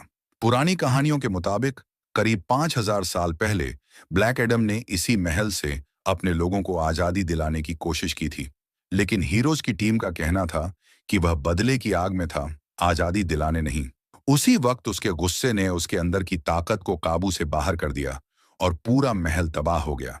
इसके बाद दुनिया के जादूगरों ने तय किया कि अब वो अपनी ताकत के लायक नहीं है और उसे एक खास मकबरे में कैद कर दिया गया। अब 5000 साल बाद एड्रियाना ने उसे फिर से आजाद किया। जब एड्रियाना ब्लैक एडम के पास पहुंची तो उसने उनकी बात सुनने का फैसला किया। दूसरी तरफ जब एमन घर लौटा तो देखा कि इस्माइल जिंदा है। उसे देखकर वो चौंक गया, लेकिन तभी इस्माइल ने उस पर बंदूक तान दी और उसकी सच्चाई सामने आ गई। वो असल में एक धोखेबाज था जो ताज चुराने आया था। इस्माइल ने एमन और उसके मामा करीम को धमकी दी कि बैग उसे दे दो वरना जान से मार देगा। लेकिन करीम को पता था कि ऐसा ताकतवर ताज इस्माइल के हाथ नहीं लगना चाहिए, इसलिए उसने उस पर हमला कर दिया और एमन से कहा कि वह ताज लेकर भाग जाए। इस लड़ाई में करीम को गोली लग गई, लेकिन एमन भागने में कामयाब हो गया। वो अपने कमरे के छुपे रास्ते से निकल गया। इधर ब्लैक एडम और जस्टिस सोसाइटी की बातचीत चल रही थी। तभी एड्रियाना को एमन का फोन आया। उसने बताया कि इंटर गैंग उसके पीछे लगी है और वह फिलहाल एक बिल्डिंग में छिपा है। एड्रियाना ने ब्लैक एडम से मदद की गुहार की। ब्लैक एडम बिना समय गंवाए वहां पहुंचा और देखा कि दुश्मनों ने एमन को पकड़ रखा है। ब्लैक एडम ने उन्हें छोड़ने को कहा, लेकिन एक दुश्मन ने एमन को ऊपर से फेंक दिया। शुक्र था कि ब्लैक एडम ने वक्त रहते उसे पकड़ लिया। अब वह बाकी दुश्मनों को खत्म करने ही वाला था कि इस्माइल ने अचानक एमन को फिर से पकड़ लिया और उसके सिर पर बंदूक रख दी। इस्माइल ने बैग लेकर पूछा कि ताज कहाँ है, लेकिन एमन कुछ नहीं बोला। तब इस्माइल ने उसे बंधक बना लिया। जब ब्लैक एडम को यह खबर मिली तो वह गुस्से से आग बबूला हो गया। इस्माइल ने एमन को एक उड़ने वाली बाइक के पीछे के डिब्बे में छिपा लिया था। वहीं से एमन ने अपनी मां को फोन करके बताया कि वह कैद में है। यह सुनकर जस्टिस सोसाइटी भी उसकी मदद के लिए निकल पड़ी। ब्लैक एडम एक एक करके हर उड़ती मोटरसाइकिल की तलाशी ले रहा था और रास्ते में जो भी दुश्मन मिलते उन्हें खत्म करता जा रहा था। तभी हॉकमैन ने उसे रोका और कहा कि इस तरह लोगों की जान लेना ठीक नहीं। लेकिन ब्लैक एडम किसी के कहे पर चलने वाला नहीं था। आखिरकार उसने आखिरी बाइक की भी तलाशी ली और कहा कि एमन उसमें भी नहीं है। असल में यह सब एक चाल थी। इस्माइल ने अपने आदमियों को मोटरसाइकिलों पर इसलिए भेजा था ताकि ब्लैक एडम का ध्यान बंट जाए। वह खुद एमन को एक ट्रक में लेकर भाग चुका था। उधर डॉक्टर फेट एड्रियाना के घर पहुंचा, क्योंकि उसे यकीन था कि ताज वहीं कहीं छिपा है। वहां पहुंचकर उसने देखा कि करीम जमीन पर पड़ा था और गोली लगने से बुरी तरह घायल था। उसकी हालत बहुत नाजुक लग रही थी, जैसे कि अब उसका आखिरी वक्त आ गया हो। लेकिन डॉक्टर फेट, जो भविष्य देख सकता था, उसने करीम को दिलासा दिया और कहा, तुम्हारी मौत आज नहीं होगी, जब होगी तो बिजली के झटके से होगी। यह सुनकर करीम ने राहत की सांस ली। करीम का इलाज जस्टिस सोसाइटी के शिप पर शुरू हो गया। इधर एड्रियाना ने डॉक्टर फेट को अपने घर में देखा तो हैरान रह गई। फेट ने उसे भरोसा दिलाया कि वे एमन को जरूर ढूंढ निकालेंगे। कुछ ही देर में ब्लैक एडम और हॉकमैन भी वहां पहुंच गए। वे इंटर गैंग के 2 बदमाशों को पकड़ कर लाए थे ताकि डॉक्टर फेट उनकी याददाश्त पढ़ सके। लेकिन इससे पहले कि फेट कुछ करता, ब्लैक एडम उन्हें आसमान में ले गया और उन्हें नीचे फेंकने की धमकी देकर सवाल पूछने लगा। जब उसे जवाब मिल गए तो उसने फिर भी उन्हें नीचे फेंक दिया। सौभाग्य से हॉकमैन ने उड़कर दोनों की जान बचा ली। हालांकि ब्लैक एडम अब भी उन्हें मारना चाहता था, इसलिए वह फिर से हमला करने चला। तब हॉकमैन ने उसे रोकने के लिए उस पर वार किया। दोनों की जबरदस्त लड़ाई हुई और उसमें एड्रियाना का पूरा घर बर्बाद हो गया। इसी लड़ाई के दौरान ताज ब्लैक एडम के हाथ में आ गया और तब जाकर सभी को समझ आया कि अब उन्हें एकजुट होकर काम करना होगा ताकि ताज की ताकत से एमन को बचाया जा सके। सब एक साथ मिशन पर निकल पड़े। लेकिन तभी डॉक्टर फेट को भविष्य की एक झलक दिखाई दी, जिसमें उसे दिखा कि आने वाली लड़ाई में हॉकमैन की मौत हो जाएगी। इस बात को लेकर फेट काफी गंभीर हो गया और उसने कहा, शायद अब हमें एक दूसरे को अलविदा कहने का वक्त आ गया है। थोड़ी ही देर बाद सब लोग अल हदीदिया पहाड़ों तक पहुंच गए। वहां उन्होंने ऐसा प्लान बनाया जिससे सबकी जान बचाई जा सके और एमन को सही सलामत वापस लाया जा सके। फिर जैसे ही सही वक्त आया, ब्लैक एडम ने दुश्मनों पर जोरदार हमला बोल दिया। इस लड़ाई में सैकड़ों सैनिक मारे गए। थोड़ी ही देर में उसका सामना इस्माइल से हुआ, लेकिन ब्लैक एडम उस पर हमला नहीं कर सका क्योंकि इस्माइल एक खास जादुई कवच से सुरक्षित था जिसे कोई भी पार नहीं कर सकता था। थोड़ी ही देर में जस्टिस सोसाइटी की टीम भी वहां पहुंच गई। जब एड्रियाना ने देखा कि उसके बेटे एमन के सिर पर बंदूक तानी गई है, तो उसने अपने बेटे की जान बचाने के लिए मजबूरी में ताज इस्माइल को दे दिया। अब इस्माइल ने खुद को राजा ऑक्टन का आखिरी वारिस बताया और कहा कि अब वह खांडक का अगला राजा बनेगा। उसने ताज पर लिखा हुआ जादुई मंत्र पढ़ा, जिससे उसका सुरक्षा कवच बंद हो गया और उसने एमन को गोली मार दी। लेकिन ब्लैक एडम ने अपनी सुपर स्पीड और ताकत का इस्तेमाल करके एमन को समय रहते बचा लिया। इस घटना से ब्लैक एडम इतना गुस्से में आ गया कि उसकी शक्तियां फिर से काबू के बाहर हो गईं और पूरे पहाड़ को नष्ट कर दिया। सौभाग्य से जस्टिस सोसाइटी की टीम ने अपनी सुरक्षा ढाल से एड्रियाना और एमन को बचा लिया, लेकिन अब एमन को जल्द से जल्द इलाज की जरूरत थी। उधर एडम स्मैशर को इस्माइल का जल चुका शरीर और ताज मिला, जिसे वह शिप में ले आया। वहीं हॉकमैन ब्लैक एडम को ढूंढते हुए महल तक पहुंचा, जहां उसने देखा कि ब्लैक एडम अपने बेटे हारू की मूर्ति के सामने खड़ा है। ब्लैक एडम अतीत को याद कर रहा था। दरअसल जादू के रक्षकों ने हारू को अपनी शक्तियां दी थीं ताकि वह खांडक के लोगों को आजादी दिला सके। लेकिन जब हारू लगातार युद्ध जीतने लगा, तो राजा डॉन ने उसके माता पिता को पकड़ लिया। हारू ने अपने पिता को बचाने के लिए अपनी सारी शक्तियां उन्हें दे दी। वह नहीं जानता था कि इसके बाद उसकी मौत हो जाएगी। जैसे ही उसने शक्तियां दी, एक तीर चलाया गया जो सीधा उसके दिल में लगा और वह वहीं मारा गया। अपने बेटे की मौत ने ब्लैक एडम को पूरी तरह तोड़ दिया था। उसे एहसास था कि उसका बेटा कभी नहीं चाहता था कि वह अपनी ताकत का गलत इस्तेमाल करे। इसलिए ब्लैक एडम ने तय किया कि वह अब अपनी सारी शक्तियां छोड़ देगा। उसने हॉकमैन को जिम्मेदारी दी कि वह खुद से वादा करे कि अब ब्लैक एडम कभी सजाम नहीं बोलेगा, क्योंकि बिना इस शब्द के वह अपनी शक्तियां दोबारा नहीं पा सकेगा। हॉकमैन ने उसे एक पानी के नीचे बने सीक्रेट लैब में ले जाकर एक वैज्ञानिक एमिलिया हारकोर्ट और उसकी टीम को सौंप दिया। उन्होंने वादा किया कि अब ब्लैक एडम कभी कुछ बोल नहीं पाएगा, यानी वह हमेशा के लिए निष्क्रिय रहेगा। असल में उस लैब में कई और खतरनाक कैदी भी रखे गए थे, लेकिन उसी वक्त शिप में रखी इस्माइल की लाश में कुछ अजीब हलचल शुरू हो गई। उधर डॉक्टर फेट को बार बार एक रहस्यमय झलक दिख रही थी। उसे समझ नहीं आ रहा था कि जब मिशन पूरा हो चुका है, तब भी ये अजीब दृश्य क्यों सामने आ रहे हैं। डॉक्टर फेट को चिंता थी कि अगर हॉकमैन मारा गया तो पूरी जस्टिस सोसाइटी टूट सकती है। दूसरी ओर जब इस्माइल को हराया गया, तो एड्रियाना को भरोसा नहीं हो रहा था कि सब इतनी जल्दी कैसे खत्म हो गया। तभी उसे ताज पर लिखा एक मंत्र याद आया, जिसका अर्थ था, जिंदगी मौत से शुरू होती है। लेकिन मरने से ठीक पहले इस्माइल ने उल्टा मंत्र बोला था, मौत जिंदगी की शुरुआत है। इस बात से एड्रियाना को शक हुआ। उसने ताज को उल्टा करके देखा और समझ गई कि उल्टा मंत्र पढ़ने से ताज की जादुई शक्ति सच में काम कर सकती है। अब सारी बात साफ हो गई। इस्माइल चाहता था कि ब्लैक एडम उसे मार दे ताकि वह फिर से जिंदा हो सके और खांडक का राजा बन जाए। और ठीक यही हुआ।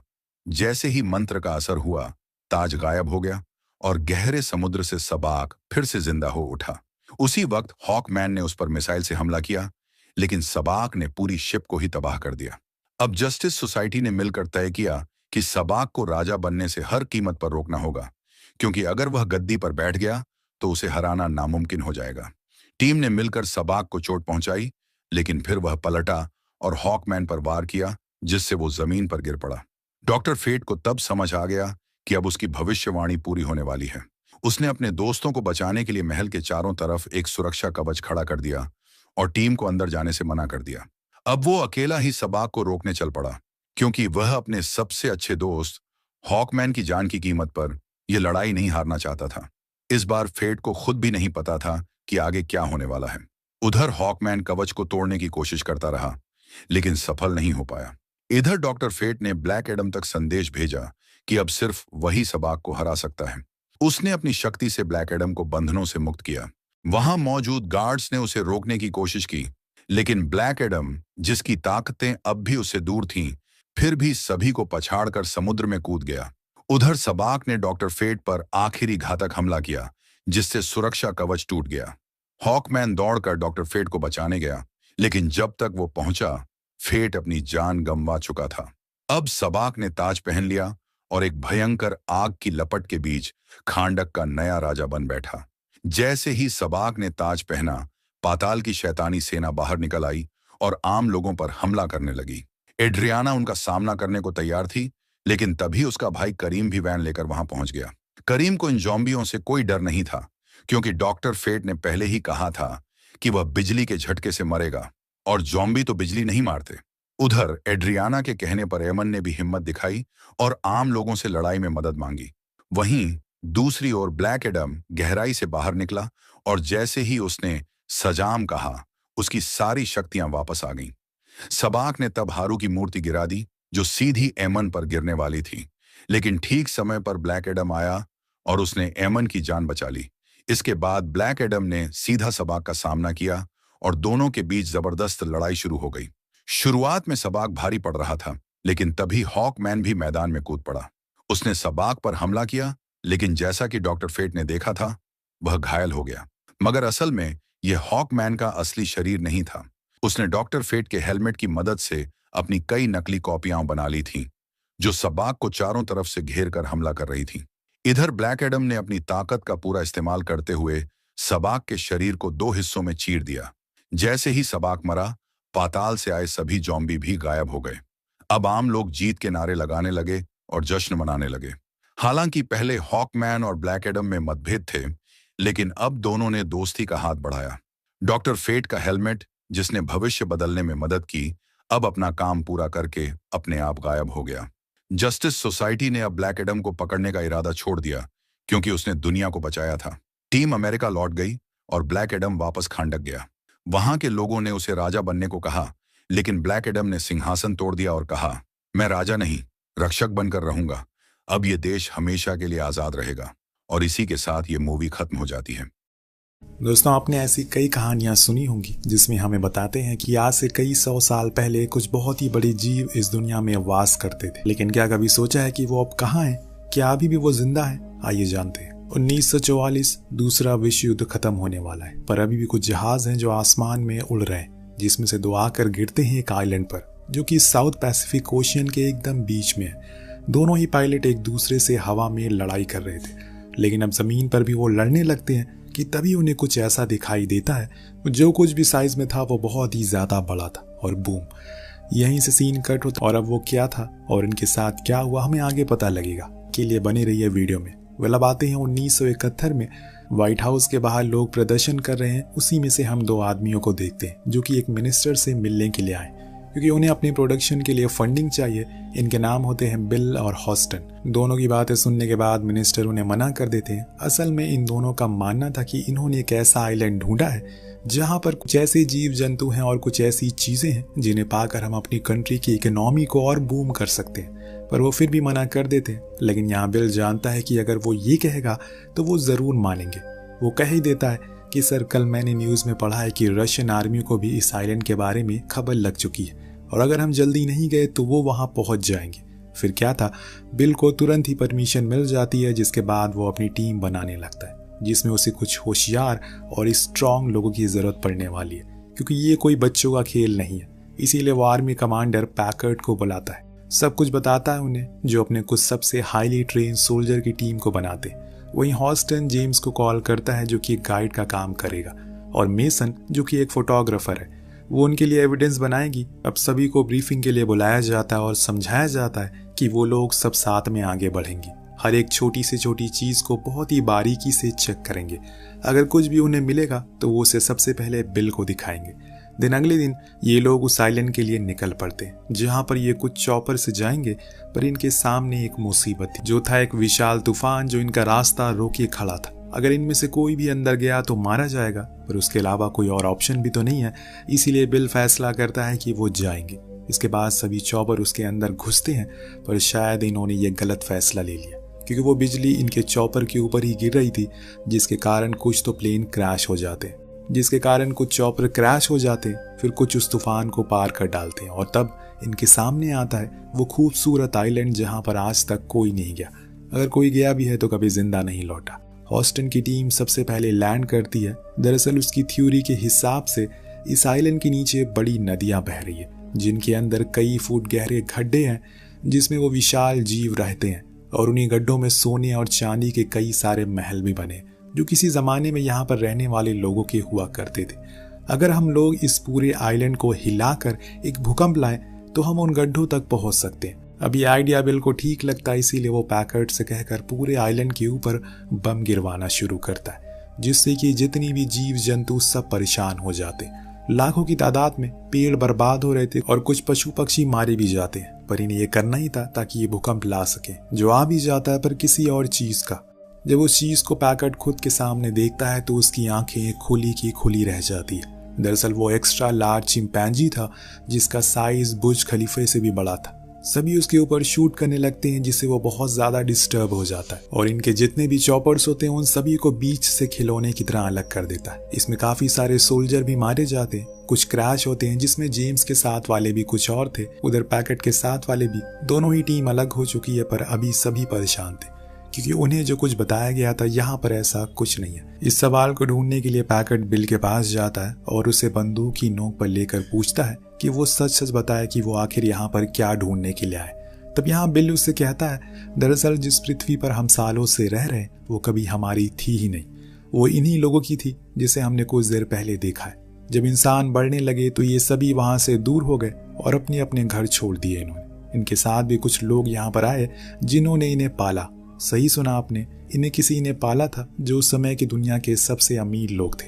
उनकी पूरी संपत्ति यही किसी नदी के नीचे दफन है, इसीलिए अब ये सभी फिर से अपने घर वापस आ रहे। और अगर हमने इन्हें नहीं रोका तो सब कुछ, पूरी दुनिया खत्म हो जाएगी। हमें इन्हें कंट्रोल करना होगा। अगर हमारी किस्मत अच्छी हुई तो जब हम यहाँ से लौटेंगे तो दुनिया के सबसे अमीर आदमी होंगे। वहीं दूसरी ओर हम जेम्स की टीम को देखते हैं जो इनसे बिछड़ चुके। वो अपने लोगों से कहता है प्लान के मुताबिक हमें समुद्र किनारे पहुंचना होगा अगले 3 दिन के अंदर, तब तक हमारा शिप वहीं खड़ा रहेगा। वहीं पैकेट की टीम भी जंगल से होते हुए समंदर की ओर बढ़ रही है। पैकेट का एक दमदार सोल्जर चैंपमैन भी उसे आखिर में मिल जाता है, जो कुछ ही दूरी पर क्रैश हो गया था। इतने में इन्हें अपने एक साथी की चीख सुनाई देती है। जब वो उसकी ओर जाते हैं तो देखते हैं कि बाम्बू उसके आर पार हो गया, जो देखकर सभी हैरान थे कि ऐसा कैसे हो सकता है। इतने में एक की नजर ऊपर पड़ती है, तब उसे समझ आता है कि जिसे ये बैम्बू समझ रहे हैं वो असल में एक मकड़ी का पैर है, जिस बात से आप अंदाजा लगा सकते हैं कि इस आइलैंड पर आपको क्या क्या देखने को मिल सकता है। अब एक एक करके वो मकड़ी कुछ सोल्जर को मारना शुरू करती है। तभी पैकेट सभी को ऑर्डर देता है कि उसके पैर काट दो, जिससे वो नीचे आने लगेगी। सभी उसका कहना मानते हैं, जिससे वो मकड़ी धीरे धीरे करके छोटी होने लगती है और अंत में जब वो नीचे आकर गिरती है तो पैकेट उसे शूट करके मार देता है। वहीं दूसरी ओर जेम्स की टीम को भी कुछ ऐसा ही दिखता है, पर वो इससे भी विशाल था। वो तो जब नदी के किनारे से आगे की ओर बढ़ रहे थे तो उन लोगों को उसी नदी से बाहर आते हुए एक बुफैलो दिखता है, जिसका आकार किसी फुटबॉल स्टेडियम जितना था। सभी उसको देखकर बंदूक उठा लेते हैं, लेकिन जेम्स को पता है कि ये करके वो उसे गुस्सा दिलाएंगे और इसीलिए वो किसी को भी शूट ना करने को कहता है, जिससे वो चुपचाप वहां से चला जाता है बिना कुछ किए। ये लोग वहां से और अंदर जाते हैं जहां पर उन्हें कुछ घर दिखते हैं, जिसके बस दीवारें ही बची रह गई थी, लेकिन वो सभी सोने की थी, जो देखकर मेसन फौरन उनकी फोटो खींचता है। लेकिन तभी उन लोगों को चारों ओर से कोई घेर लेता है। ये शायद यहाँ पर रहने वाले कबीले के लोग थे जिन्होंने सिर्फ एक ही पैंट पहनी हुई थी जिस पर गोल्ड प्लेटिंग थी। सभी बहुत डर गए, पर इतने में उनके बीच एक हैंक नाम का बंदा आता है, जो उन कबीले वालों से अलग था क्योंकि उसने आज के जमाने के कपड़े पहने थे। वो खुद को हैंक करके इंट्रोड्यूस करवाता है। ये असल में वही अमेरिकन पायलट है जो आज से तकरीबन 28 साल पहले क्रैश हुआ था एक जापानीज पायलट के साथ। वो तो मर गया, लेकिन हैंक अभी भी जिंदा है और इन्हीं लोगों के साथ रहने लग गया। वो जेम्स की टीम को बताता है कि ये लोग तुम्हें कुछ नहीं करेंगे, तुम्हें डरने की जरूरत नहीं है। इधर पैकेट का एक सोल्जर उनसे बिछड़ गया। उस क्रैश के दौरान काफी थक जाने के कारण वो नदी किनारे पानी पीने जाते, लेकिन तभी वहां पर वो चिंपैंजी आ जाता है जिनसे इन लोगों पर हमला किया था। वो भी पानी पीने के लिए आया था कि तभी उसे एक बड़ा ऑक्टोपस दिख गया था, जिसने उसे बड़ी ही बेरहमी से मार दिया और फिर उसे खा गया। जो कुछ भी बच गया उसे पैक करके घर ले गया कल के लिए। वेल, सीन शिफ्ट होकर पहुंचता है उस कबीले पर जहां एक विशाल नेवी शिप खंडर हुआ पड़ा है, जिसके बारे में हैंक बताता है कि ये 10 साल पहले यहाँ पर आया था। तब इसमें कोई भी नहीं था, लेकिन अब इसमें कबीले वालों ने खुद का मंदिर बना लिया। जब ये लोग उसके अंदर जाते हैं तो देखते हैं कि वहां पर कई सारे बड़े बड़े पत्थर रखे हुए, उस चिंपैंजी की मूर्ति बनाई हुई है। हैंक का कहना था कि ये लोग उस विशाल जीव को पूजते हैं, जिसे हम अपनी भाषा में कैंग कहते हैं। वो इस जगह का राजा है और इन लोगों का और इस आइलैंड का रक्षक भी है। उसके बाजू में ही उन आदिवासियों ने एक और चीज की मूर्ति बनाई थी, जो कि है एक छिपकली, जो देखकर हैंक बताता है कि ये है इसका नाम है स्क्रोवॉलर, जो कि बहुत ही ज्यादा खतरनाक है इस पूरे आइलैंड पर। वो किसी को भी नहीं बख्शती। इसने ही मेरे दोस्त को भी मार दिया और कैंग के पूरे परिवार को भी इसने ही खत्म किया। वो अपनी पीढ़ी का आखिरी है। जब तुम लोगों ने यहाँ पर बम गिराया तो वो छिपकली फिर से बाहर आ गई, लेकिन कैंग ने उन सभी को मार दिया, वरना वो तुम सभी को खाकर खत्म कर देती। मेसन पूछती है कि अगर वो इतना ही अच्छा है तो हम पर हमला क्यों किया। तो वो बताता है कि अगर तुम्हारे घर पर कोई हमला करेगा तो तुम क्या करोगे। जो तुम करोगे उसने भी वही किया, अपनी हिफाजत। इतनी ही देर में बातें करने के बाद उन आदिवासियों ने एक भी शब्द नहीं कहा, जो देखकर जेम्स थोड़ी हैरानी में था कि ऐसा क्यों है। तो हैंक फिर से बताता है कि ये सभी ने सालों से मौन व्रत रखा है अपनी देवता की लंबी उम्र के लिए। यहाँ हैंक इन लोगों से पूछता है कि आखिर वो कहाँ जा रहे हैं और यहाँ किसके लिए आए। तो वो बताता है कि हम लोग यहाँ पर इन्हीं जीवों पर रिसर्च करने आए और हमारे सारे संसाधन क्रैश हो गए या फिर टूट गए, इसीलिए अब हम इस आइलैंड की ओर जा रहे हैं जहाँ हमारा शिप है, पर हमारे पास सिर्फ 3 दिन है। तो हैंक कहता है कि 3 दिन में तो वहां पहुंच पाना मुश्किल है, पर हाँ मेरे पास एक बोट है, अगर तुम उसको ठीक कर दो तो हम वहां पहुंच सकते हैं। लेकिन जब ये सभी उस बोट को देखते हैं तो वो कुछ ज्यादा ही खस्ता हालत में थी। उधर मेसन उन कबीले वालों की फोटोज को खींच रही थी। उन्होंने कैमरा जैसी चीज को पहली बार देखा था तो उनके लिए बहुत ही अजीब और नया था। इसी बीच मेसन को किसी की रोने की आवाज आती है। दरअसल वहां से कुछ ही दूरी पर एक चॉपर के नीचे बुफैलो का बच्चा फंसा हुआ था। हालांकि मेसन बहुत कोशिश करती है कि उसको निकाल सके, पर ऐसा हो नहीं पाता। लेकिन तभी कैंग आकर उसे फ्री कर देता और वहां से चुपचाप चला जाता है। लेकिन उसकी आंखों में गुस्सा था। तब मेसन को समझ आता है कि हैंक सही कह रहा है, हमने उसके घर को बर्बाद कर दिया। अब इधर जिस सोल्जर ने कैंग को पानी पीते हुए देखा था वो भागते हुए जंगल के अंदर गया, जहां वो अपने साथियों से बार बार जुड़ने की कोशिश करता। एक पेड़ की टहनी पर बैठकर, पर वो इस बात से अनजान था कि वो पेड़ नहीं बल्कि एक गिरगिट है जो उस पर हमला कर देती है। लेकिन तभी वहां वो खतरनाक छिपकली आती है जो दोनों को ही खाकर खत्म कर देती है। यानी कि वो बाहर आ चुकी है अब इनके लिए, और कैंग दोनों के लिए खतरा मंडरा रहा है। देखते हैं कि आगे क्या होता है। फिलहाल वहां पैकेट की टीम अब उस सोने की तलाश में है, क्योंकि बिल ने उन्हें ढेर सारा लालच जो दे दिया। उस सोने को पाने के लिए वो अब किसी भी हद तक गिर सकते, जो उन्होंने शुरुआत में दिखा भी दिया। सभी ने मिलकर उस बोट को बना लिया, यानी कि अब इन्हें यहाँ से अलविदा लेना होगा। हैंक काफी भावुक हो जाता है क्योंकि उन लोगों ने उसका बहुत ख्याल रखा, लेकिन अब उसके जाने का समय आ गया है, इसीलिए वो सभी को अलविदा कहता है। फिर आइलैंड की दूसरी दिशा की ओर आ जाता है, जो जगह सिर्फ खतरनाक जानवरों के लिए है। इसीलिए उन कबीले वालों ने बीच में बांध बनाया हुआ है ताकि कोई भी यहाँ तक ना आए। खैर ये लोग बोट से उन बेहतरीन नज़ारों का लुत्फ उठाते हुए आगे बढ़ रहे थे। इनका दूसरी टीम से कनेक्ट भी हो जाता है और इसी बीच इतने में एक विशाल चमगादड़ इनके एक आदमी को उठा कर ले जाता है। आसमान में उसके शरीर के 4 टुकड़े करके बांट लेते। सभी ये मंजर देखकर हैरान थे, ज्यादा डर जाते। लेकिन अब इन्हें कुछ देर रुकना होगा क्योंकि इन्हें अब अपनी टीम से भी मिलना है, जो कि थोड़े अंदर जाने पर मिल जाती है। सभी बहुत खुश थे। साथ आकर अब ये डिसाइड करते हैं कि वो ईस्ट की ओर जाएंगे, लेकिन पैकेट को वेस्ट की ओर जाना था क्योंकि उसका एक साथी का चॉपर वहीं क्रैश हुआ। लेकिन हैंक उन्हें वहां जाने से मना करता है क्योंकि वो इलाका छिपकलियों का है। लेकिन पैकेट जेम्स से कहता है कि तुम्हारा काम हमें रास्ता दिखाना है, उन लोगों को ढूंढना है जो खो चुके हैं। इसीलिए जेम्स को उसकी बात माननी पड़ती है और वो सभी वेस्ट की ओर निकल जाते हैं, जहां पर उन्हें एक कंकालों की घाटी मिलती है, जिसके बारे में हैंक बताता है कि ये कैंग के परिवार का कब्रिस्तान है। इसे देखकर आप आइडिया लगा सकते हैं कि वो छिपकली कितनी खतरनाक है। इन्हें उसकी कब्रिस्तान में होकर गुजरना होता है, लेकिन इन लोगों को जरा भी अंदाजा नहीं है कि यहाँ पर क्या होने वाला है। कुछ ही देर के अंदर इनके ऊपर वो बड़ी वाली छिपकली हमला करती है, सभी को मारना शुरू करती है। वो मुसीबत कम थी कि वो चमगादड़ भी यहाँ आ चुके थे। अब सभी परेशान इधर उधर भागना शुरू करते हैं। मेसन जेम्स के साथ कवर लेकर छुप जाती है, तो वहीं पैकेट के लोग लगातार फायरिंग कर रहे थे। इतने में एक सोल्जर फायर फ्लेम से उस छिपकली की पूरी तरीके से जलाकर मार देता है, जिससे कि इनकी जान बच जाती है। लेकिन अब हैंक का कहना था कि उन्हें यहाँ से जल्दी बाहर जाना होगा क्योंकि ये इलाका सही नहीं है। लेकिन पैकेट अपने साथियों की मौत का बदला लिए बिना यहाँ से नहीं जाएगा। उसका कहना था कि वो जब तक कैंग को मार नहीं लेता वो चैन की सांस नहीं लेगा। ये सुनकर हैंक हंसने लगता है और कहता है कि क्या तुम पागल हो गए हो? कैंग यहाँ का राजा है, तुम्हारी कोई औकात नहीं है उसके सामने। अगर तुमने कुछ भी किया तो ये कबीले वाले तुम्हें चुन चुन कर मार डालेंगे। उनके लिए वो एक देवता है। पर पैकेट नहीं मानने वाला था। तब जेम्स उसके साथी की लॉकेट दिखाता है और कहता है कि ये उस छिपकली के पेट से हमें मिली, मतलब छिपकली ने उसे मारा है, ना कि कॉन्ग ने। इसमें उसकी कोई गलती नहीं है। लेकिन पैकेट को किसी भी हाल में उस चॉपर तक पहुंचना है, पर अब जेम्स उसके ऑर्डर नहीं मानता कि तुम्हें अगर वहां जाना है तो जा सकते हो, लेकिन मैं अब अपने लोगों के साथ ईस्ट की ओर जा रहा हूँ जहाँ हमारा शिप है, तुम सीधा वहीं आ जाना। अब दोनों टीम अलग अलग हो जाती हैं और अपने अपने रास्ते की ओर निकल पड़ती है। कुछ समय के बाद उन्हें वो चॉपर मिलता है जिसके अंदर असला बारूद था। वहीं दूसरी ओर मेसन और उसके लोग अभी भी आगे बढ़ रहे, लेकिन रात होने के कारण वो एक जगह पर रुककर थोड़ा आराम करते हैं। तो जेम्स मेसन को लेकर एक चट्टान पर जाता है ताकि वहां से देख सके कि अभी वो कितनी दूर है। तभी वहां पर कैंग आता है जिसकी आंखों में आंसू थे, जिसको देखकर मेसन उसके चोटों को महसूस करती है और वो तकलीफ में है क्योंकि उन लोगों ने उसके घर पर हमला किया जिसमें कई सारे जानवर मारे गए। जेम्स को भी समझ आता है कि वो ऐसा नहीं है जैसा उन्होंने उसे समझा था, वो तो एक शांतिपूर्व किस्म का जीव है। तभी जंगलों में धमाके होने लगते हैं जो कि पैकेट की टीम कर रही थी क्योंकि वो लोग अपना बदला लेना चाहते हैं। उन्होंने कैंग के लिए जाल भी बिछाया हुआ जिसके अंदर जाते ही वो और धमाके करते, जिसमें कैंग पूरी तरह से जल जाता और बेहोश हो जाता कि यही सही मौका है, उसको बम से उड़ा दो। पर जेम्स ऐसा होने नहीं देगा, इसीलिए वहां आकर उन सभी को रुकने को कहता है। लेकिन पैकेट अपने लोगों को ऑर्डर देता है, इन्हें खत्म कर दो। अब उसके लोग भी समझ गए हैं कि वो गलत कर रहा है, उनका दुश्मन तो वो छिपकली है ना कि कैंग। तभी पानी से एक विशाल छिपकली बाहर आती है।